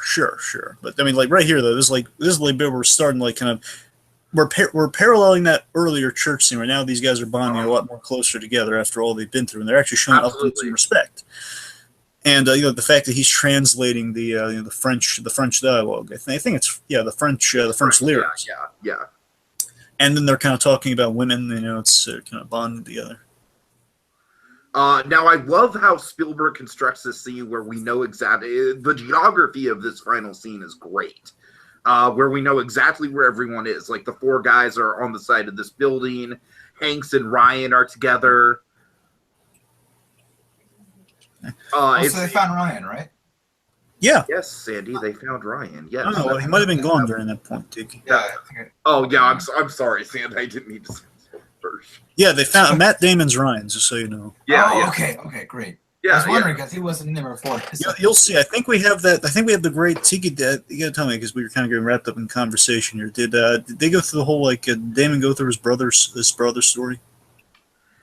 I don't think so. I think we get that. Yeah, I think it's later right on with here. Banks. No, I think it's like coming up right here. Uh-huh. So the point is when Damon fires into his really beautiful scene. This is like one of these. I think this is Damon's best scene in the movie, honestly. Let's just acknowledge Matt Damon. This is one of his best performances, even though he only has like maybe 20 minutes of screen time or so. Like it's very much a supporting performance. The thing I love most, again, this is where that catfish really pays off. Just like again, this blown out kind of side here is really cool. This bit here where they're kind of talking about. It's like a tragic scene that turns uplifting, and that's kind of what the premise of the movie is. Again, it's like we're in the middle of tragedy, but we're still finding like some civility or some niceness, some civility and sort of like again. I'm just using these because that's what Spielberg's word is. But I'm not just coming up with that. I just keep using that because he used it. But Right, sure. because again, I see what he's going for there. It's like finding like these moments of like human compassion in the movie here. He's like tragically he's losing what his brothers look like in his head. Because again, it's like him dealing with the loss. He's learning of the loss. No, that's a real detail right there. Yes, and because like after everything that he's gone through, even though it's only been 2 years since they were all together, it's just like he's got such a mess of flashes in his head of so much shit. You know what I mean? Yeah. And what Miller's suggesting here is, no, you can't. I know. Sure, you can't remember the face. Oh God, this is such a good. You got to remember key details. You got to give it context. He recommends context. And again, it sounds like such an English teacher thing because he specifically, totally. Specifically, he's Dragon. An English teacher. Also, Sandy. I'm sure you can agree with me. Basically, this guy is Indiana Jones. Why? Because he's a teacher. Oh yeah, you're right.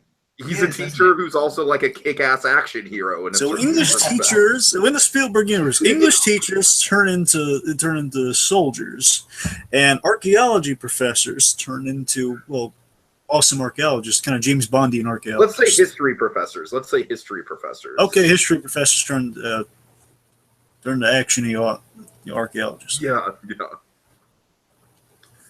Can we just do a Steven Spielberg cinematic universe? Can that be a thing? You keep doing the cinematic universe. I just want to see like E.T. and Jurassic Park. Like, could you imagine like Jurassic Park buying Jaws? Imagine this: Jurassic Park in space. Oh God. Okay, no. Okay, no. It's Jurassic Park. And they're trying to eat E.T. because it's plants. Hear me out. The setting of the film is Jurassic Park, but the plot of the film is that the E.T. aliens are at war with the Close Encounters aliens, and they're taking the war to Jurassic Park. And what if E.T. brought Elliot back in time and he's actually... All right, guys, we should probably... All right, we're getting sidetracked. Yeah, let's acknowledge the great Matt Damon acting here. So seriously, what Damon's doing this do a whole podcast on like a Steven Spielberg crossover movie. I'm sure we can. But seriously though, Damon, he's so naturalistic in his acting here. Like he's just getting so wrapped up in the story. He's getting so you can see the happiness on his face when he's remembering, because now he's remembering like the event versus like the individual faces. Totally. He's remembering like kind of this girl that was brought by the barn and she was basically kind of ranting. It's a fun little story he's going into, and it's just you see just the utter happiness and kind of he's distracted from kind of the brutal realities. There's a beautiful little scene between Hanks. It's all on Damon in that scene, so it's great. It's just right. It's like he and Affleck palling around. That's what the scene feels like. It feels like half of one of those scenes where you're just telling a buddy a story. Sure. Elliot is Hammond. Elliot is Hammond.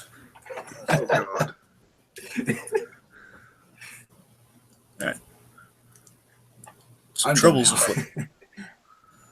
Oh yeah.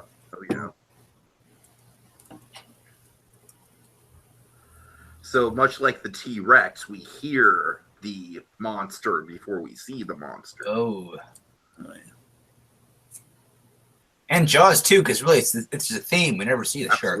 Absolutely. Now, what I like here too is that I like that Miller is paired with Ryan because one, again, in a way, if he saves Ryan, he gets to save his soul essentially. That's why he's really paired up with Ryan. He's trying to save again. He's trying to do something decent by bringing this kid home. So that's why they're sticking their necks out here. They're trying to basically, they're going to help out, then they're going to take the kid home and just optimistically hope that everything goes well.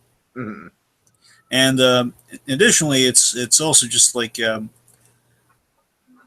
I'm saying it's a fun pairing with him and Ryan, just being kind of like they kind of. Yeah, of course you really do need to get that for the for the ending to pay off the way it does for sure, and that whole misdirection about who's the guy at the grave. Yeah, because it's also like a strategic thing. We have to kind of save our booty here. We got to keep him close to us. Absolutely. You stay within 4 feet of me. That's an order. So I love, of course, the shot coming up. Because it's imminent. I just don't know when it's going to pop up. But again, I can't wait for that shot, for that Jaws like tank shot. Yeah, it's just like when it's Miller. Basically, it's like right. If I'm remembering correctly, it's Miller and Ryan just at like the precipice, and then he comes up right from behind him. It's like a Roy Scheider feeding the. Absolutely. This guy with a cigarette hanging out of his mouth, just like Brody as well. Am I right? Well, I mean, yeah, I see what you're going for. Yeah, kind of a stretch. Yeah. Tank Jaws. Duel? Oh, that'd be that's the sequel. Oh God, to Duel versus the Tank. No, that's the sequel to Duel. See, here's where Spielberg. It wasn't Spielberg's fault. Here's where the Jaws franchise went downhill. We kept doing the same story over and over again, but a different location with the same family of sharks. It should have just been like Jaws versus movies. Or better yet, yes, Jaws versus would have been great, but more specifically, what if we did like Jaws as different things? We had Duel, we had Jaws. Yes, you're right. Tank That would have been great. This is the question of how a lot of Spielberg movies are kind of like that. Like, like Jurassic Park is basically Jaws with dinosaurs. Yep. Jaws with legs. Big, powerful legs that are closer than they appear to in mirrors. War of the Worlds is kind of Jaws with aliens. There you go. Space Jaws. Oh, and of course, War of the Worlds, those aliens would have to be involved with the, with the cinematic universe, like big alien. Okay, off the cinematic universe. We're getting sidetracked. Yeah, Close Encounters, E.T., and the War of the Worlds. Okay, let me mention this, because I totally forgot. In Close Encounters, they were actually planting those things beneath the surface. That's why they were there. Oh God! Oh my God! Okay. It all makes sense now. All right. Getting back to the point here. So here's something I forgot to mention. I want to make sure I get in here because we're going to see, especially with Upham later on. Janusz Kaminski, Spielberg's his regular guys run this movie. Janusz Kaminski and his editor Michael Kahn. Mm-hmm. And what Kaminski did here, this is essentially what gave us the look. I want to say it's the first time he did this, but he used the bleaching technique, we saw. Right? The shot you were talking about. Well, if it doesn't, again, it just could be any time. It's the scary. That's true. That's great. It's I know it comes later. I know there's one later on. I don't know if it's like D1 or not. I just know later on we're going to get that shot once the tank. When the tanks start to appear, it's going to be right from behind Ryan and. And Miller. Anyway, my point is with Janusz Kaminski, he started the bleaching technique to give kind of the long drawn out, it's like the war torn look to the movie. Okay. That's why you'll never see a blue sky in this movie. It's like kind of that white. Yeah, it's sort of that white kind of bleach. That's why in the beginning, in the ending, the American. You'll see. I'm sorry, it's so suspenseful. Sandy, you're paying attention to this, right? Oh yeah. There's that tank. This is some really good stuff. I mean, this is very Jaws. Like if we don't get the thing coming up right now, I mean, we know later on it's. There's the initial reveal, and that's like it's almost kind of like a build up to the it's like we see it in the distance because it literally launches like Jaws out of the sea later on. That's the thing. I know we keep going with the Jaws, and that's the best way to describe it, folks. I'm sorry. No, Dragon, don't apologize because as I said at the top, like I think the best Spielberg month discussions we get is. Kind of like weaving the styles of his different films together. And I think this has been one of the most successful commentaries we've done in that regard because like Spielberg's influences are all over the place here. So I mean, like all this lighting here, this is only kind of that bleached look kind of coming through here. It's why we don't have like any warm lighting. We don't have any of that, and that's why the American flag shots at the beginning and end. Colors. Yes, and look at the American flag shots at the beginning and end of the movie. They're all white, like an all white bleached out flag. Yeah, it's very muted. Right. It's really shaking near him, so I wonder if the tank might be coming behind him right now. We're getting lost in the tanks. It's so great because it's like I just watched this movie a couple hours ago, and Dragon, you've seen it several times, and you still can't pinpoint it. Well, I'm just saying, I've seen it all the way through, way back when I've seen it on TV a lot of the time, and like an annual TV thing. So that's kind of how my experience with it.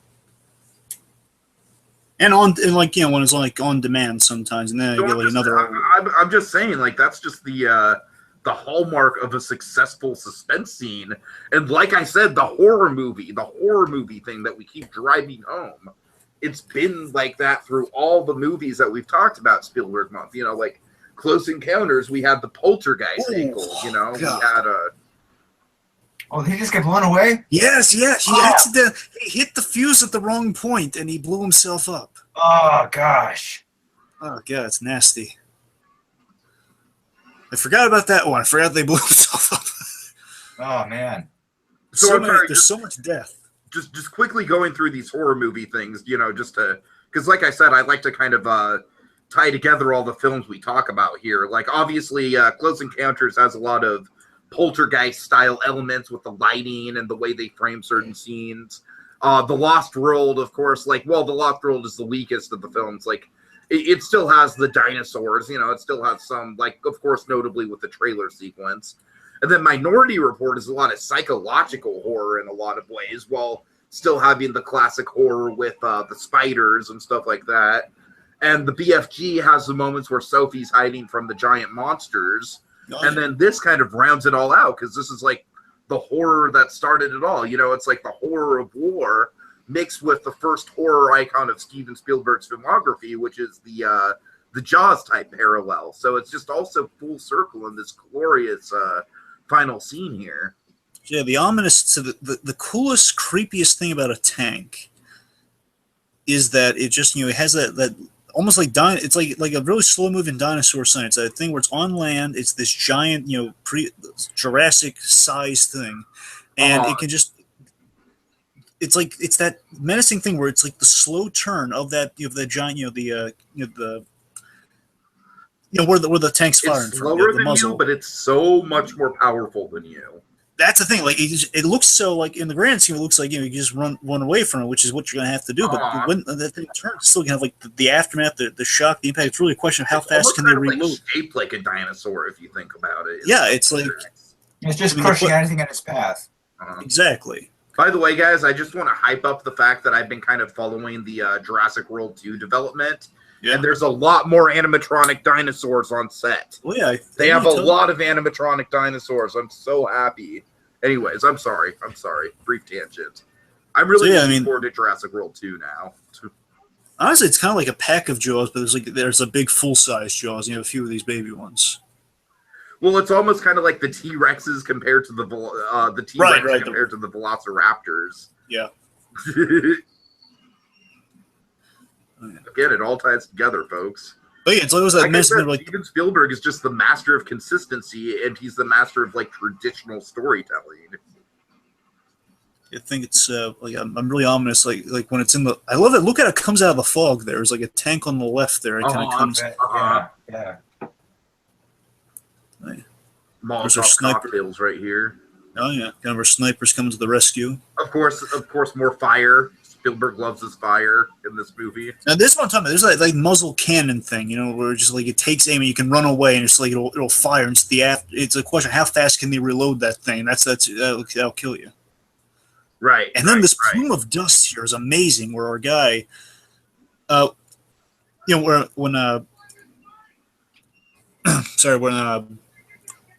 when Upham being the important guy holding all the ammo here, but he's getting scared in the heat of combat at the worst possible time, and he has they've trusted him enough to give him the most important job, and he's not delivering on it. And that is such a real world thing, and that is why I will never sign up to go into the military, obviously. When it boils down to it, every job's important, and again, if you're not doing your job, then you're killing guys. And that's what Upham's arc like kind of tragically illustrates in a lot of ways, I think.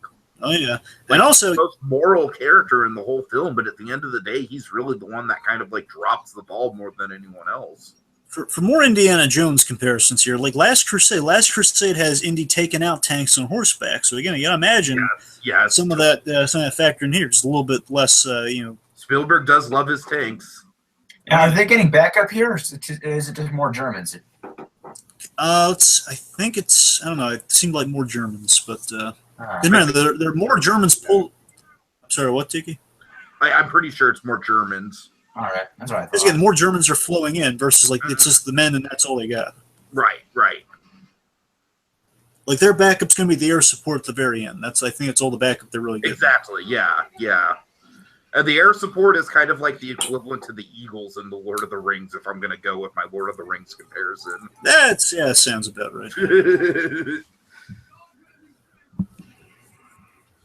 And like right there, we just it's something we've had throughout the film. Again, just kind of shooting the unarmed men. I mean, like again, in the heat of battle, and just knowing these guys like the enemy, it's sort of like that question: what would you do in the heat of the moment? Not just like all your fact was like, no, that's not right, that's against the rules. But like, in the heat of battle, like there's a guy with his arms up. I mean, he might have like a knife. He's like, again, it's terrifying. Totally. And again, if you're so hypercharged, I killed so many of these SOBs, and what's one more? Oh man. Again, here's our sniper's demise here, and this is like he's reciting the religious stuff. This is one of the better death sequences, I think. This is just framed so well. And poor Jackson here, and he's just he's reciting, he's reciting his prayers and stuff, and the verses. This is like one of the most like kind of like anthropomorphized moments of the tank, I think, where the tank is like very characterized. You know what I mean? It's like the tank is clearly the monster in this moment. Right. It's like the thing that like we know he's not going to take it down. Yeah, just want to. And then we know exactly what the tank's going to do, but we're just waiting for it. Oh God. I love that in his last moment he tries to warn his own men. Mm-hmm. And that's the thing, and we see kind of not only we see Upham's reaction, we also see Miller's reaction to that tower going up, and that's so. Right. Yeah. But you're right, though. You're absolutely right. But it's kind of personifying the tank in a way. Yeah, totally. It's like the tank is just standing there, like, hit me, bitch. Like come at me, bro. I'm sorry, I don't mean again. Like we're trying to get humor into this very dark. Right there. That's just like. The tank is just like, okay, I've had enough of you. You're going to die now. Oh. So something to point out, too, is like just to kind of show what we're going to build to ultimately at this movie is we're going to have Miller, Rybin, and Ryan. They're going to be they're kind of the triangle of perspectives in this movie. Because I know Upham's important, but I'm just saying just for the sake of like the triangle comparison. And Miller's, you're going to see this build, and we paired these two guys like that. Those are the three guys keep getting paired up together. Rybin is, Rybin and Ryan are kind of both the young guys paired, with Miller, and Rybin is just, Rybin, he's the cynical one. Ryan is he's the optimistic one because he wanted to stay here to battle because it was the right thing to do instead of go home. And Miller's in the middle because again he wants to go home, but at the same time he has so much stuff to balance out. Hence, it's always a balancing act, and those two guys are his balancing tethers. Mm-hmm. Right. That's why we keep pairing him up with either Ryan or kind of Rybin in throughout this thing. And later on, his sergeant, who's kind of his other thing of support, is going to get killed off, and it's going to be a tragic one too. Oh yeah. And again, here's the realistic cowardice in war, where again you can't fault the guy, but it's like it's intimidating. There's a tank, and then you have like essentially stormtroopers. Yeah, you absolutely cannot fault him. It's like, what the fuck would you do in a situation like that? And it's got to go in full circle with the audience being the character. There's probably there's a super identifiable staircase there. It's going to be super important coming up. Oh yeah. But you know what I mean? It's like any average audience member. It's like you have to be a very, very particular type of man to be able to handle this shit. You know what I mean? You have to be trained. You have to be.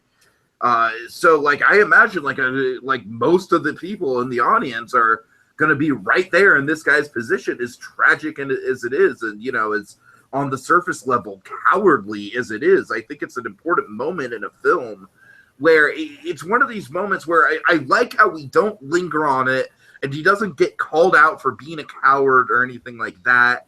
You know what I mean? Like there's no over the top dramatization of it. It's just a mistake. It's just a human mistake in the heat of the moment. This poor guy gets his throat shot nasty. He literally kind of drowns to death. Right.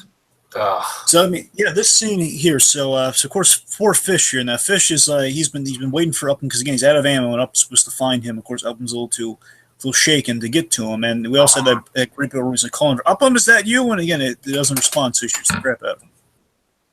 When I first saw this, I initially thought, like, how tragic would it be if that was Upham and he was just too afraid to speak? Yeah. And then they shot Upham. I think that's the tension initially. Right. Like, you think it might be? I don't know. Part of me thinks just seeing how kind of how scary it was. I read it as at first. I read on the second watch that might have been what they were going for. So yeah, this of course the important thing is that Fish he's battling with the very same Nazis. He's battling with Steamboat Willie. Oh, okay. That's the one who's about to do him in there. It's Steamboat Willie. I didn't even catch that.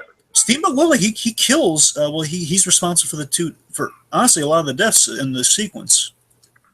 So that is of course like a very, very dark context to the end of Act 2 then.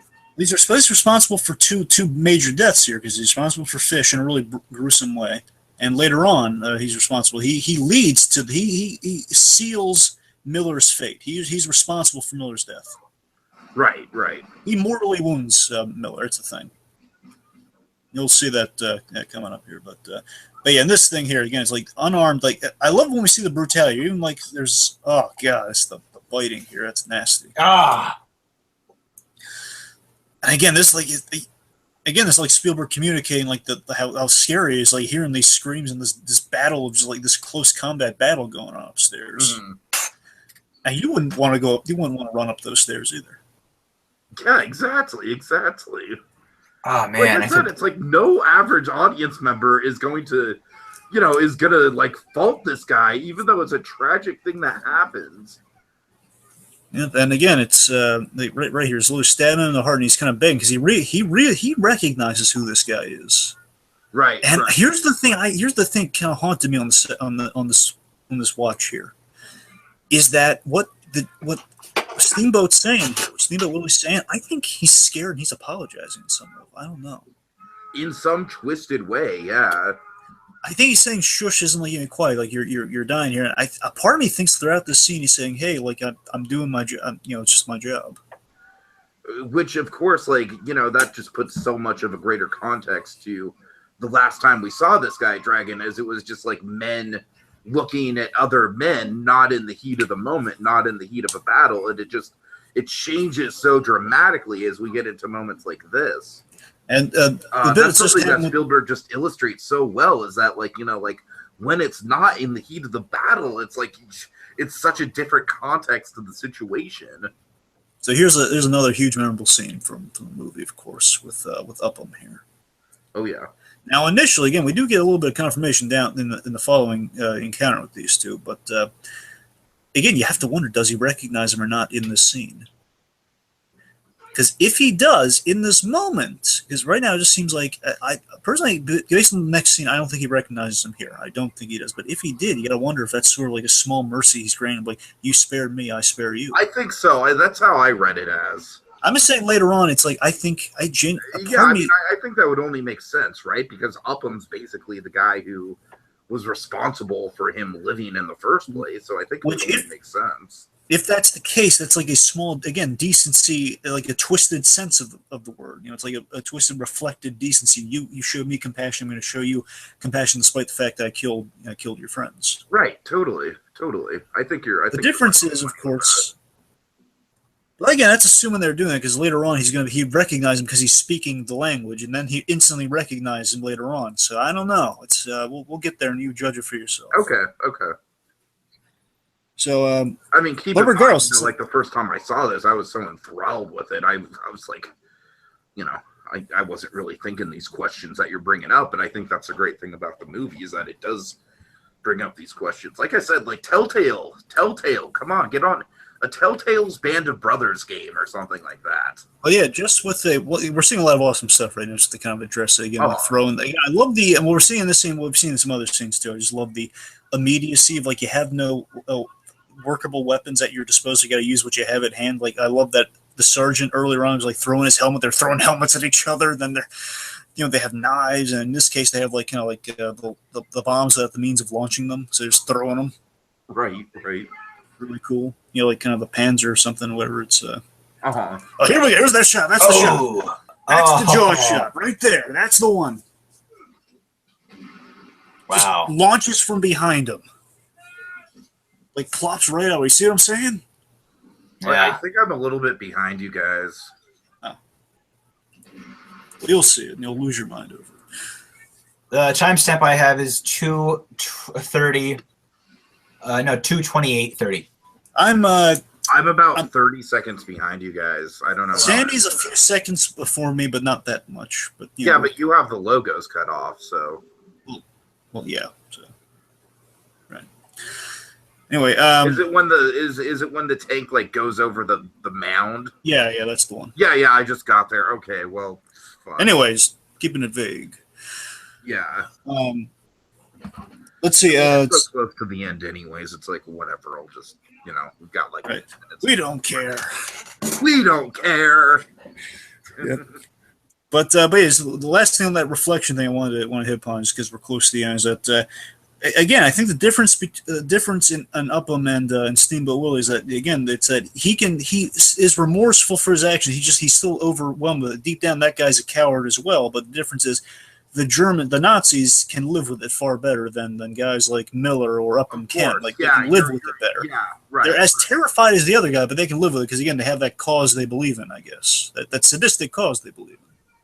Well, and like I said, even that's a little morally ambiguous because, as I said, I don't want to act like I'm a Nazi apologist. Of course, I'm not. But you have to question like what degree they agree with it or not. Right, exactly. I used the stormtrooper example earlier. Yeah, like they could believe in it with their full hearts and bodies, or in most likely in many cases, it could be like the whole. Out of fear because that's how a lot of it got started. Exactly. We can't go against it. We're stuck with this point. Sure. Yeah. Now, of course, this poor guy here, the sergeant here, just keeps getting shot left and right, and technically, well, you'll see. For a while, it looks like in the scene, it looks like he could make it, but it's. Can we get a head count of anyone who survives besides Ryan? Do they all die besides Ryan? And Ryden. And who? Ryden, the snarky, cynical guy. Oh, okay. It's him and Ryan, the only two survivors. Wow. Well, and Upham survived. So those. Yeah, that's right. Of course. Those are the only ones. You see, that's kind of why I thought Upham had something to do with Band of Brothers because he was one of the surviving people. Right. So now here's where again we're hitting the Jaws thing again. We're basically this tank, and here's where we're hitting building to the big sacrifice here. So. These tanks are raining down pure chaos with all destruction here. No, this scene must have been so difficult to shoot. Oh, I can't imagine, right? I'm just saying from a practical, like getting all the getting all the sound effects and everything. Even if it's done in post, that's going to be exactly. And here again, we call back to this scene. We directly call back to Normandy, to the Omaha Beach scene. Yeah. And the film, like I said, the film opens and closes with these two big set pieces, and it works so symmetrically well with each other. Yep, and of course, just seeing the brutality here. You just want to see the Nazi son of a bitches go down. You know what I mean? And it's really brutal seeing them like caving the guy's skull in on the ground like this coming up here. It's just really it's brutal and like Ryan like reacting in horror. Mm-hmm. It's absolutely terrifying. Yeah, again, I'm like 30 seconds behind you guys, so I'm. Well, yeah, and the sergeant just like the dead-eyed sergeant. That's like that's sort of his most loyal supporter is now dead as well. Right. And that's Ryben who's grabbing him here. So that's why Ryben's again one of the survivors here. Gotcha. So yeah, importantly, just in the arc of Miller here again, all this is hitting him again, and this is building to his last moment in the movie.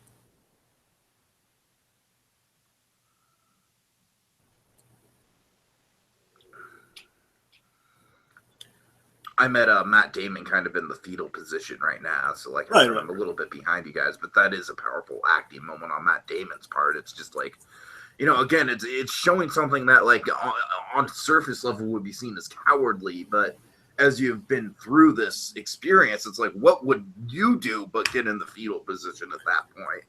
So just to talk about it again, because I know we'll match up to it momentarily, but here's where essentially Upham's cowardice, at least understandable cowardice, really hurts. And it builds to, it's what kills Miller essentially. Because he dies from these wounds. He doesn't die from what follows. He dies from these wounds that Steamboat Willie inflicts upon him. He shoots him a few times here coming up. Sure.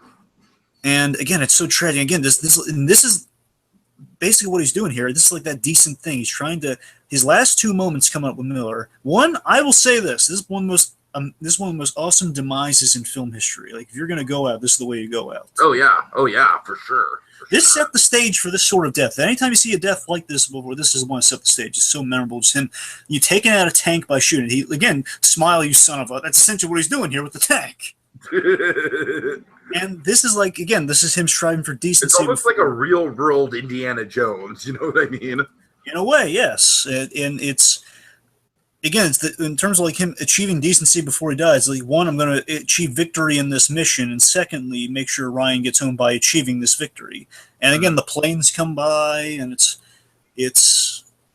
again, it's like it's the symbol. Like, he gets to see at least, that hey, we were victorious. We did it. We lasted.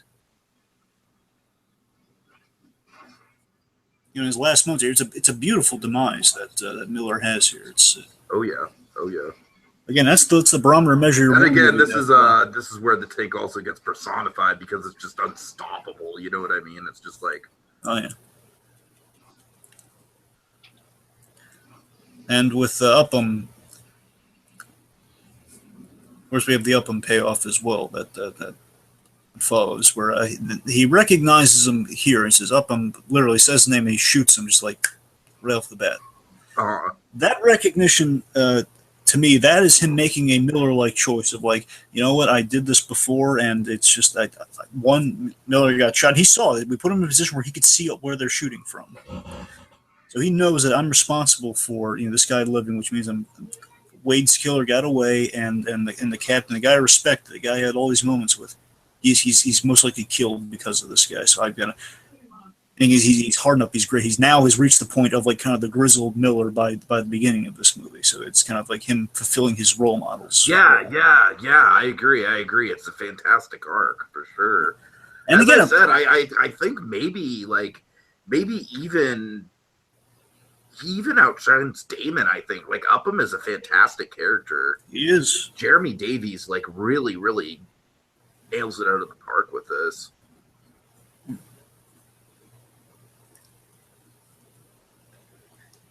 And one thing I want to note, though, it's already kind of past, I guess, but or whatever. But man, this movie, it just goes by so fast. Holy crap!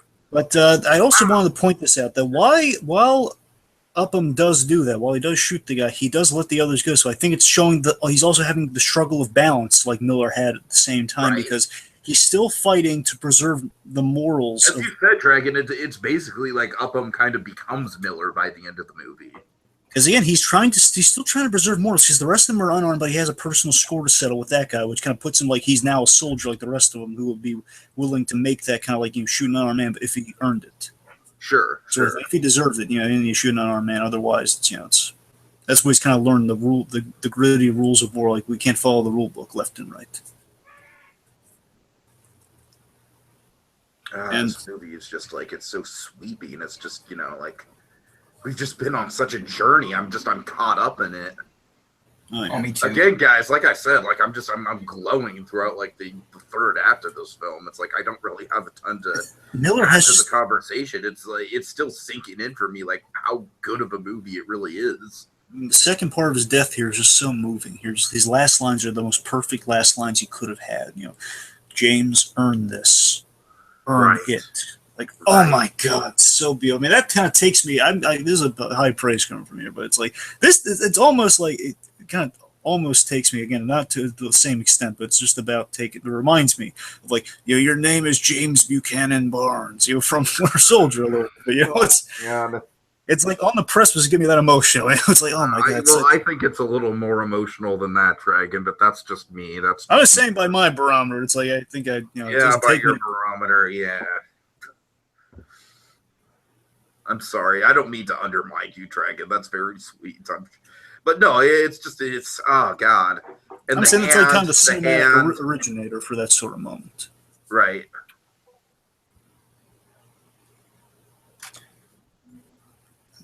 Now, I'm still not quite sure how to read this letter being read here. I kind of took it as this is like the letter that he had in his pocket being read, and the idea. I'm sorry. That's what I was thinking too. I want to say, and again, I said maybe it's worth another watch. Well, I know it's worth another watch. I'm saying like worth like another direct watch at the end of it because it's a really good movie. I gotta wonder if it's the idea he wrote a letter to send to Ryan's mother, regardless, just to make sure like the message got sent that, hey, your boy he chose to stand and fight, and you should be proud of it. Could be, yeah. At least that's what I took from it, which I thought was a beautiful touch. Regardless, just like it's a nice sentiment being said over all these kinds of beautiful scenes. Of course, we have this shot of Ryan looking down, really sad, and it's going to be a perfect transition to our present day stuff. God, it's as I said, I keep repeating myself here, but the movie it goes by in a flash. It's surreal to me that we've been sitting here for almost 2-3 hours. It doesn't feel like it. This movie is just like one of the best paced movies I've ever seen. Here's something kind of mind blowing. This is like an amazing accident that happened. Okay. This, of course, is a real cemetery for the war. I'm sorry, you're right. This is a fantastic transition, Dragon. And this is the real location here. Of course, they shot the actual place. Now here's the kind of the fun like we are like a dawn moment here where when they were plotting this shot, like this grave he's standing in front of, or at least where to put this grave, it was the point is wherever this grave is, they then will map out the names later on, regardless. This shot, when they framed it, they were it's right behind it is an actual grave that says Captain Miller. Oh wow. So obviously, the first name doesn't line up, but still, there was a Captain Miller that kind of led him to this shot. It was like right behind this or something. Like it takes you right in front of here. Nice. It's like kind of an amazing, happy accident. It's like, oh my god, there's like some forces at work here to make this movie. So yeah, this is just it's such a good framing device. I mean, I'm usually kind of hit or miss when it comes to like framing devices set in modern day. Like the framing device of Titanic, I think kind of drives me crazy. This is like Titanic done 1,000,000 times better. Oh yeah, absolutely. It's Titanic with tanks. It's tank. Now, whoever the hell. Okay, hold on. I'm gonna see who this actor is. The actor is. This to me is a beautiful bit here, where it's just him asking and trying to basically we cut directly from the last words to kind of reflection on those last words of, just asking his wife so genuinely, have I lived a good life? Do you think? Tell me I'm a good man. And she says, of course. She says, yes, you are. Something along those lines. So this guy's Harrison Young, and I just want to give him credit, man, for like someone who has maybe 5 minutes of screen time in the movie. Like he has to deliver the final emotional punch, and he just does it so well. He's just right on the money with it. Yeah, he has to be kind of the embodiment of MacGuffin in a movie, a good MacGuffin. A good goddamn fucking great MacGuffin. We're all good. The guy we're all going after. The guy we're in search for the movie who kind of drives. Like Saving Private Ryan is totally a MacGuffin movie, but it's done so well. It's like Spielberg just has a knack for taking that traditionalist style of storytelling and just working it. And it ends on the perfect moment with the veterans message here. Of course, again, it's like the perfect way to enter a movie targeted to veterans, but also with that theme of decency. If he does the most decent thing he can in the moment to honor his captain, honor his men. It's a very respectful ending. It's like the perfect note to end on. And of course, the bleached out American flag as well. Wow, it's a good ending. Yeah, it really is. It really is. again, like, at the end of the day, it still stands for that, but if it's been through heck, and it's still going to keep on, flowing in the wind like that. But it's just the color is kind of knocked out of it, but it's been there for a long time. It's going to still be there a long time. Wow. Yeah, this.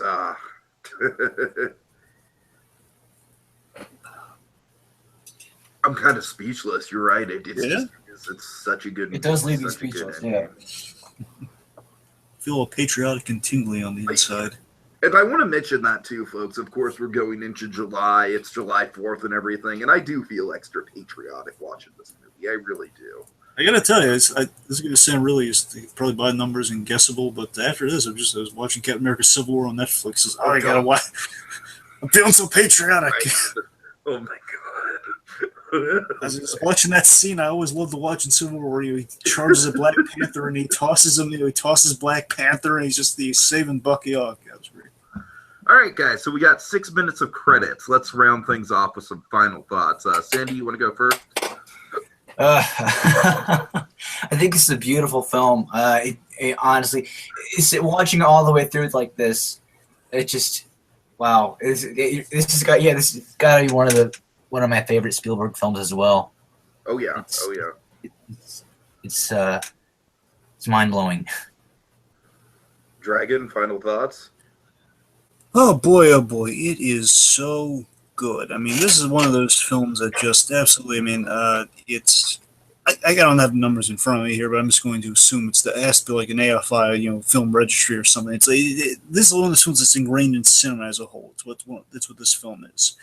And it's like Spielberg. Just to talk about Spielberg, just kind of flesh out, Spielberg month and everything. Of course, it's this film kind of shows you the amazing quality about Spielberg. The guy can reinvent the wheel so many times, and it's never boring. He's going to reinvent the wheel in so many things. He's going to do the summer blockbuster. He's going to do kind of the emotional Holocaust movie. He's going to do the emotional war movie that's not just selling you on kill things. It's going to be about it's going to be about more than that. It's going to be about the men, the brotherhood. It's going to be about that patriotic. It's going to give you that patriotic feeling without being on the nose of that.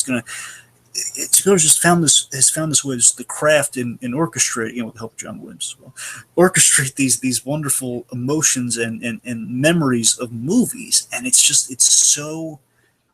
such a powerful animal thing he can do again and again. This movie, watching it again, it's been a while. It's kind of an annual watch, but just kind of watching it from point A to point B, no commercials. It really just it stands up so well. I mean, you can't really take a chink out of this film at all. You can't take a chink at the armor. It's history. It's like this film is like it's cinematic history. It's what it is, and you feel you're in awe of it when you're watching. It's like I'm just rewatching it. That was so good. Like and looking at it under a fine tooth, kind of like that does come back later on. That has all these character bits, and it's like it's such a well orchestrated little masterpiece of a film, and it's just you appreciate the more and more you watch it. It's Spielberg doing yet another excellent job, as we love to commend him on, and it's Tom Hanks pairing him with Tom Hanks. That's great. It's a good time, and it's an experience. It's an experience you can. It's almost a 3-hour experience, but it's a 3-hour experience you want to have over and over. Again, when the moment calls for it, not like on a loop, but when the moment calls for it, you want to watch this movie and be taken away somewhere, and that's what this film does. Yeah, I mean, Jurassic Park is definitely the movie I can watch on a loop, but this is, I think, one of the most important works in his filmography. This is it's a masterpiece. I'm really blown away by how much I liked it, considering I'm not a military guy. I'm not really I generally don't like war movies. And I gotta say, guys, this is probably, if I'm gonna rank it in my head right now, number 4 for my Spielberg movies, right behind Jurassic Park, E.T., and Jaws. It's in the top 5. I mean, it's got a little bit of everything. It's got the heart. It's got the characters. It's got the majestic John Williams music. It's got amazing set pieces. It's even got a flat-out encounter with a monster at the end of the movie in the form of a tank. I mean, it's all the quintessential Spielberg touches just wrapped up into one amazing movie, and I can't believe I've never watched it before now.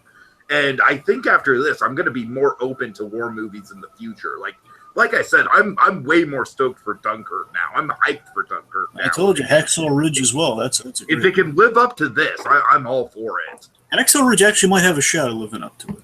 Well, I don't know. I'm saying in terms of like this, is like classically the barometer measured by. I'm saying that one would be the sun, at least gleam, like fly close to the sun, maybe. All right, so we're 2 minutes from closing the credits, but I think I'm just going to go ahead and wrap up if that's okay. Yeah. Okay, because I mean, obviously, it's like a 3-hour podcast as it is. Okay, well, folks, we've done it. We've made mountains out of mashed potatoes. We've conquered the Goldblum. We found our Minority Report and got in touch with our inner BFG. And finally, as we salute Saving Private Ryan, we also salute the man, the myth, the legend, who gave us these great films. Thanks, Steven, and stay tuned, folks, next year for another round of Spielberg Month.